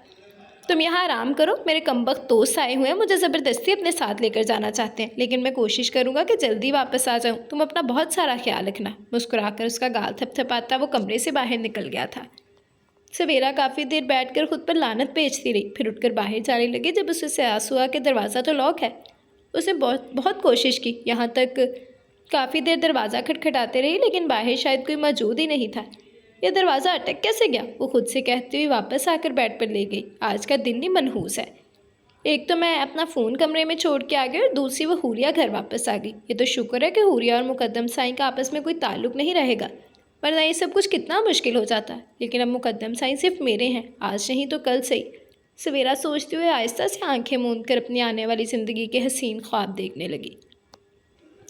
इस नदी पर मेरी अम्मा साईं अपनी सहेलियों के साथ आई थी, और यहाँ से मेरे बाबा साईं ने उन्हें पहली बार देखा और फिर देखते ही रह गए। फिर अक्सर वो इस पानी भरने के लिए अपनी सहेलियों के साथ आती, और फिर बाबा साईं को एक दिन उनके वक्त का अंदाज़ा हो गया। बाबा साईं हर रोज़ यहाँ उसी वक्त उनका इंतज़ार करते ताकि उनकी एक झलक देख सके। एक दिन इन सब की खबर दादा साईं को हो गई, और उन्होंने अपने बेटी की ख्वाहिश का एहतराम करते हुए फ़ौरन उनके घर में रिश्ता डाला। लेकिन मलक ने यह कहकर इनकार कर दिया कि वो पहले से मंगनीशुदा है, जबकि बात झूठ थी। और बाबा साईं ने एक दिन अम्मा साईं को रास्ते में रोक लिया और उनसे उनकी मंगनी के बारे में पूछा, तो उन्होंने सच कहा कि उनकी कोई मंगनी नहीं हुई, और अगर वो उनका रिश्ता चाहते हैं तो उनके घर रिश्ता लेकर जाएं। बाबा साईं ने एक बार फिर दादा साईं को मनाकर उनके घर भेजा, और फिर नाउम्मीद लौट आए। इसी दौरान एक दिन पता चला कि मलिक ज़बरदस्ती अपनी बहन की शादी किसी से करवा रहा है, और ये खबर अम्मा साईं ने अपने एक नौकर के हाथों बाबा साईं तक पहुंचाई थी। और निकाह से ठीक कुछ देर पहले ही दादा साईं और बाबा साईं उनके घर पहुंच गए। अम्मा साईं की रजामंदी पूछने पर उन्होंने शादी से इनकार कर दिया, और उस दिन उसी वक्त उनका निकाह बाबा साईं से करवा दिया और उन्हें अपने साथ हवेली ले आए। इस बात के बाद मलिक की बहुत बेइज्जती हुई। वो किसी को मुंह दिखाने के काबिल नहीं रहा। उसे लगता था कि उसे बदनाम करने में सबसे बड़ा हाथ उसकी अपनी बहन का है, इसीलिए वो कुछ अर्सा गाँव छोड़कर अमेरिका चला गया, और फिर 7 साल बाद वापस आया जब मैं 6 साल का था। जब अचानक एक दिन पता चला कि हाना फूफू कॉलेज से वापस आते हुए किडनैप हो गई हैं। बाबा साईं का पहला शक मलिक था। वो उनके घर पहुंचा तो पता चला कि उनका निकाह मलिक से हो चुका है। जब हंगामा हुआ तो मलिक ने कहा कि हाना खुद यहाँ भाग कर आई है, और हाना फूफू ने भी इस बात को कबूल कर लिया। दादा साईं को उस दिन बहुत दुख हुआ। वो घर वापस लौट कर आए तो अपने आप को एक कमरे तक महदूद कर दिया। फिर उन्हें नौकरों से पता चला कि मलिक हाना फूफू को दिन रात मारता है, ताने देता है। लेकिन दादा साईं ने कहा कि ये सब कुछ हाना की अपनी गलतियों का नतीजा है। फिर हमें 3 साल बाद पता चला कि मलिक के यहाँ बेटी पैदा हुई है, और उससे कुछ दिन बाद ही हाना फूफू आधी रात के वक्त एक छोटी सी बच्ची को अपने हाथों में लिए घर में दाखिल हुई, और उन्हें आखिर ये बताया कि मलिक दादा साईं और उनके तीनों बेटों को कत्ल करने की साजिश कर रहा है। और उन्होंने अपने पे बीती हुई सारी दास्तान सुनाई कि मलिक किस तरह उन्हें दिन रात पीटता था और किस तरह से उसने उनसे ज़बरदस्ती निकाह कर लिया। उसने उनके सामने शर्त रखी कि अगर उन्होंने इस रिश्ते से इनकार कर दिया तो उन्हें किसी के सामने मुंह दिखाने के भी काबिल नहीं छोड़ेगा। और फुप्पो के कहने के मुताबिक उसी रात हवेली पर हमला हुआ, जिसमें चचा साईं, बाबा साईं, हाना फुप्पो और फुप्पा साईं का कत्ल हो गया। और मलिक 19 साल से अपनी बेटी को देखने के लिए तड़पता रहा, पर दादा साईं ने हुरिया को वापस ना दिया। बस, या और भी कुछ जानना है धड़कन? धड़कन जो नदी की लहरों को देखते हुए इसकी बातें सुन रही थी, करदम के पूछने पर उसे देखने लगी थी। तो आपकी मामा कहाँ है? धड़कन ने अगला सवाल पूछा, जिस पर करदम मुस्कुराया था। मेरी अम्मा साईं बाबा साईं एक दूसरे से बहुत मोहब्बत करते थे। अम्मा साईं उनसे मोहब्बत करती थी कि उनके चौथे तक भी सांसें ना ले सकें। चलो, बारिश होने वाली है, घर चलते हैं। करदम उसे जवाब देते हुए उठा और उसका हाथ थामकर घर के रास्ते चलने लगा था, जबकि धड़कन खामोशी से अपने किटी को हाथ में लिए उसके साथ चलती रही। मुबारक हो, ये माँ बनने वाली हैं, लेकिन ध्यान रहे कि बहुत कमज़ोर हैं, आपको इनका बहुत ख्याल रखना है, डॉक्टर ने तायशा का मुकम्मल चेकअप करने के बाद बताया। जुनैद की तो खुशी की कोई इंतहा ही नहीं थी। तो उसके पास बैठा उसका हसीन चेहरा देखे जा रहा था, जबकि तायशा हर थोड़ी देर के बाद उसका चेहरा अपने हाथों में लेकर दूसरी तरफ फेर देती, और जुनैद शरारतन उसी वक्त अपनी नज़रें दोबारा उसके चेहरे पर टिका देता। जुनैद, हम अपने बेबी का क्या नाम रखेंगे? वो दोनों घर वापस आ रहे थे जब तायशा ने पूछा। उसके हर अंदाज में उसकी खुशी झलक रही थी। मेरी हसीन सजनी, अभी तो पूरे 8 महीने पड़े हैं, आराम से सोचेंगे, जुनैद ने मुस्कुराकर जवाब दिया था। नहीं, मैंने सोच लिया है, साइम नाम रखेंगे। आप ही सनिया के नॉवल के हीरो का नाम है। आपको पता है वो इतना हैंडसम है, मेरा बेटा बिल्कुल वैसा होगा, तायशा ने अंदाज़ा लगाते हुए कहा, जबकि उसके पसकाना अंदाज में वो मुस्कुराते हुए गाड़ी को गाँव की कच्ची सड़क पर डाल चुका था। नाजिया मुकद्दम के कमरे में आई तो कमरा बाहर से लॉक था। वो परेशानी से दरवाज़ा खोलकर अंदर दाखिल हुई तो सवेरा सामने ही बेड पर लेटी हुई थी। ये दरवाज़ा किसने बाहर से बंद किया? उसे देखकर पूछने लगी थी। पता नहीं, शायद अटक गया था। खोलने की कोशिश की लेकिन खुला नहीं, सवेरा ने उठकर बैठते हुए कहा, जबकि वो इस वक्त उनके कमरे में आने की वजह जानना चाहती थी। तुमने पूछा मुकद्दम के सर पर क्या हुआ है? उसे चोट कैसी लगी? मैंने पूछा था, टाल गया, कहता है कुछ नहीं, बस छोटा सा एक्सीडेंट हो गया था। मुझे तो काफ़ी गहरा जख्म लगता है। मुझे भी यही बताया उन्होंने। खैर, इतनी बात बड़ी नहीं है, आप तो बस ज़रा सी बात पर परेशान हो जाती हैं। इतना गहरा ज़ख्म नहीं है, मैंने देखा है, वो ठीक है और इस वक्त अपने दोस्तों के पास गए हुए हैं, सवेरा ने टालते हुए कहा था। तुम्हारा काम बना? अब वो उससे पूछने लगी थी। नहीं, आपकी वजह से सब कुछ गड़बड़ हो गया। रिजवाना फूफो को भी बहुत जल्दी थी मुझे प्रेग्नेंट करने की। फ़िलहाल आप जाएं, मैं आराम करना चाहती हूँ, वह बदतमीज़ी से कहती लेट गई थी, जबकि उसका ये अंदाज़ नाजिया को बिल्कुल भी पसंद नहीं आया था, लेकिन बिना कुछ कहे उठकर बाहर चली गई थी। अपने कमरे की खिड़की पर बार बार दस्तक सुनकर हुरिया खिड़की खोलने पर मजबूर हो गई थी। ये तो वो जानते थे कि बाहर कौन है, लेकिन वो वहाँ से इस शर्त पर यहाँ आई थी कि मुकद्दम साईं उससे कोई ताल्लुक़ नहीं रखेंगे, और अब रात के इस वक्त मुकद्दम साईं उससे मिलने यहाँ तक आ गए थे। ये तो वो पहले से ही जानती थी कि वो चाहे जितना भी मुकद्दम को मना कर दे, उससे पीछे नहीं हटेगा। उसके सर पर बहुत शदीद चोट लगी थी। वो खुद भी उससे मिलना चाहती थी, लेकिन फ़िलहाल वो उसे एहसास दिलाना चाहती थी कि मुकद्दम ने गलती की है। वो कैसे किसी और को अपनी बीवी का मुकाम दे सकता है, चाहे कुछ भी हो, वजह जो भी हो। ये करने की क्या तुक बनती थी? फ़िलहाल वो उसे माफ़ करने को बिल्कुल भी कोई इरादा नहीं रखती थी। लेकिन अब दस्तक की आवाज़ तेज़ होती जा रही थी, जिसका मतलब था कि वो सारी रात खिड़की खटखटाता रहेगा, लेकिन वहाँ से जाएगा नहीं। हुरिया ने मजबूर होकर खिड़की खोली थी। जी, तो ये थी हमारी आज की एपिसोड। उम्मीद करती हूँ कि आप लोगों को अच्छी लगी होगी। अपनी राय का इज़हार ज़रूर कीजिएगा कि नॉवल की सेकंड लास्ट एपिसोड आप सबको कैसी लगी। आप सबकी राय का, आप सबके कमेंट्स का मुझे बेसब्री से इंतज़ार रहेगा। अच्छा रिस्पॉन्स दीजिएगा और बताइएगा कि अब आगे क्या लगता है। क्या सवेरा अपनी चालों में कामयाब हो पाएगी या मुकद्दम बचा लेगा अपने और हुरिया के रिश्ते को? आप सबकी राय का इंतज़ार रहेगा। इसके अलावा जिसे अभी तक चैनल सब्सक्राइब नहीं किया तो जल्दी से चैनल सब्सक्राइब कर ले, बेल आइकन दबा दें ताकि हर आने वाली नई वीडियो आपको मिलती रहे। लाइक कमेंट और शेयर करना मत भूलें, ठीक है जी। तो अच्छा रिस्पॉन्स दीजिएगा, ज़रूर बताइएगा कि सेकंड लास्ट एपिसोड कैसी लगी। कल इस नॉवल की लास्ट एपिसोड आ जाएगी और उसके बाद 6K सब्सक्राइबर्स का गिफ्ट आप लोगों का कंप्लीट रेडी हो चुका है, जो कि है 8 घंटे का नॉवल टीचर स्टूडेंट बेस। बहुत ही मज़े की स्टोरी है, यकीनन आप लोगों को वो भी बहुत पसंद आने वाली है। तो आप लोगों का अच्छा रिस्पॉन्स चाहिए, तो आज की एपिसोड एंजॉय करें और अच्छा सा रिस्पॉन्स दीजिएगा और मुझे ज़रूर बताइएगा कि आज की एपिसोड कैसी लगी, ठीक है। तो चलें एक दफ़ा कमेंट सेशन देखते हैं, फिर अपनी वीडियो एंड करेंगे जी। तो चले कमेंट सेशन देखते हैं। सबसे पहले आमिना मलिक कह रही हैं अस्सलाम वालेकुम, कैसी हैं। बहुत ही अच्छा नावल था बट रीच ने तायशा के साथ बहुत ही बुरा किया है, एकदम कहानी को बदल दिया है। Well good job, thank you very much Amina. बिल्कुल भी नहीं, मुझे लगता है कि इंसान की जो ज़िंदगी में उतार चढ़ाव है ना, वो आते रहते हैं। अगर मुश्किल है तो साथ आसानी भी है, आसानी है तो साथ मुश्किल भी है, तो वक्त बदलता रहता है। और तायशा का वक्त अगर उसने बुरा झेला है तो अब उसके लिए अच्छा भी आया है। अब जुनैद का साथ उसके लिए अच्छा ही साबित होगा। तो अब देखते हैं कि आगे क्या होता है। आज के एपिसोड के बारे में अपनी राय का इज़हार ज़रूर कीजिएगा कि आपको कैसी लगी। And thank you very much. Alisa कह रही हैं कि नॉवल नेम, अलीसा नॉवल का नेम लास्ट एपिसोड में मेंशन होगा। देन आयशा क्वीन कह रही हैं अस्सलाम वालेकुम। वालेकुम अस्सलाम आयशा, बहुत ज़बरदस्त एपिसोड थी, nice, thank you very much Ayesha. Then Ayan Baig कह रहे हैं nice episode, thank you very much Ayan bag.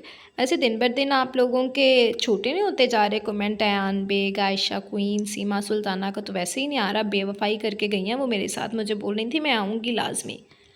Then Azhar Khan कह रहे हैं nice story, thank you very much Azhar Khan. वैसे नसीमा वैसे ही गायब हो गई हैं, आई डोंट नो कि वो कहाँ चली गई हैं, तो नसीमा जल्दी से वापस आ जाएँ।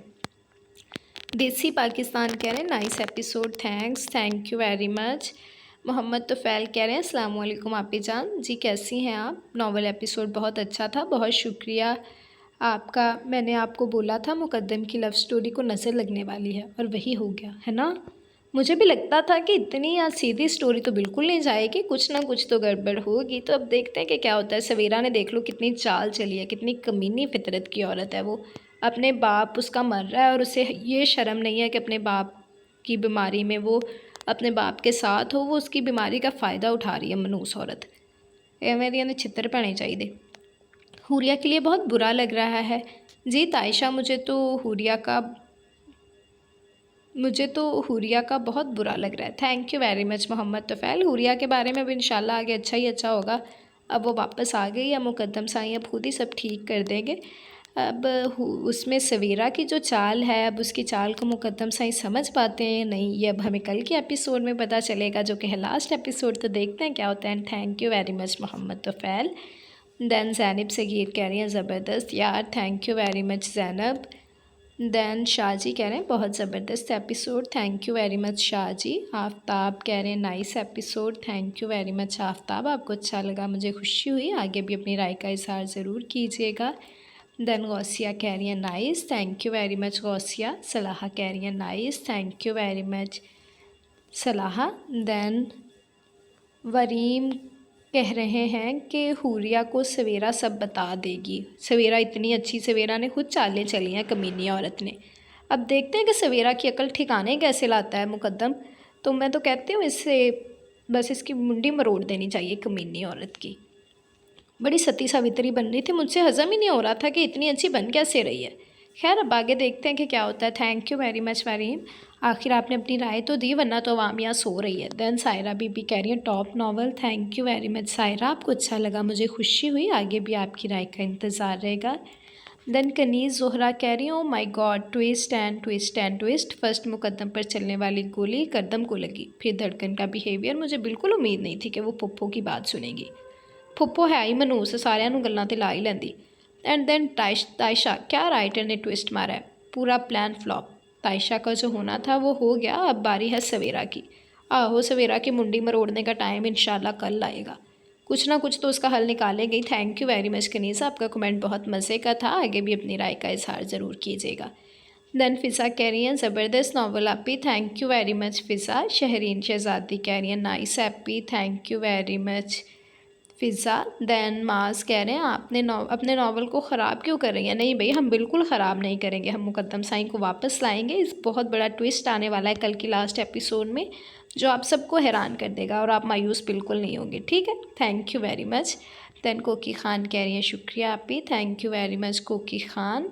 देन एस्थेटिक गर्ल कह रही है very excited, thank you very much aesthetic girl. Waleed Malik कह रहे हैं nice novel, thank you very much Waleed Malik. Then Mustafa Nayyar कह रहे हैं अस्सलाम वालेकुम बाजी, पहले तो बहुत बहुत शुक्रिया एपिसोड वाइज नावल देने के लिए। Thank you very much Mustafa Nayar, आप कहाँ गायब हो गए थे भाई। अब आते हैं नावल की तरफ, जो कि इस बार भी बहुत ज़्यादा इंटरेस्टिंग है। थैंक यू वेरी मच, मज़ा आ रहा है। जुनैद और तायशा की स्टोरी में इंटरेस्ट आ रहा है, साथ ही मुक़द्दम और हुरिया की स्टोरी भी नया मोड़ ले चुकी है। जितनी आसानी से उन दोनों को एक दूसरे को पा लिया था, आसान और खुश वो दिख रहे थे, उतना ही अज़ियत में अब रहेंगे। बिल्कुल यार, लेकिन देखते हैं कि अब आगे क्या होता है। मैं आप लोगों का ट्विस्ट ख़राब करना नहीं चाह रही, तो जो कि बहुत इंटरेस्टिंग होने वाला है। And thank you very much, आपका कमेंट बहुत मज़े का था। I really like your comment. आगे भी अपनी राय का इज़हार ज़रूर करिएगा और ज़रूर बताइएगा कि आज की एपिसोड कैसी लगी, ठीक है। Thank you very much Mustafa Nayar. Then again इन्होंने कहा है कि ज़बरदस्त, thank you very much Mustafa Nayar. Then Hamdard, पता नहीं इनका यार जो भी नाम है, इन्होंने कहा कि पार्ट 2 डियर, इसकी 5 एपिसोड्स अपलोड हो चुकी हैं, बल्कि 6 हो चुकी हैं आई थिंक सो। आप एक दफ़ा चेक कर लें, ठीक है। देन फ़िज़ा ने लाइक किया, thank you very much Fiza. Then इतने अच्छे नावल को ख़राब ना करो प्लीज़, आसिफ़ा नाहिद कह रही है नहीं भाई, हम बिल्कुल ख़राब नहीं करेंगे, आपकी उम्मीदों पर पूरा उतरेंगे। आप आज की एपिसोड सुने और मुझे ज़रूर अपनी राय का इज़हार कीजिएगा कि आज की एपिसोड आपको कैसी लगी। आपकी राय का मुझे बेसब्री से इंतज़ार रहेगा, ठीक है जी। तो अभी देखना लोड होगा तो कोई ना कोई कमेंट ज़रूर निकल आएगा। देखें, एस्थेटिक गर्ल का कमेंट है, Dhadkan most favourite character in this novel. No doubt यार, धड़कन तो नावल की जान है, वो उसका कैरेक्टर वाकई बहुत मज़े का है धड़कन का जी। तो ये थे हमारे आज के कमेंट्स। उम्मीद करती हूँ कि आज की एपिसोड आप लोगों को अच्छी लगी होगी, जो कि थी हमारी सेकंड लास्ट एपिसोड। आप सबकी राय का मुझे बेसब्री से इंतज़ार रहेगा कि आज की एपिसोड कैसी लगी। तो इन्जॉय करें आज की एपिसोड और मुझे इजाज़त दें। अब हम इंशाल्लाह कल हाज़िर होंगे इस नावल के लास्ट एपिसोड के साथ। इजाज़त दें और दुआओं में याद रखिएगा। एपिसोड एंजॉय करें। अल्लाह हाफ़िज़।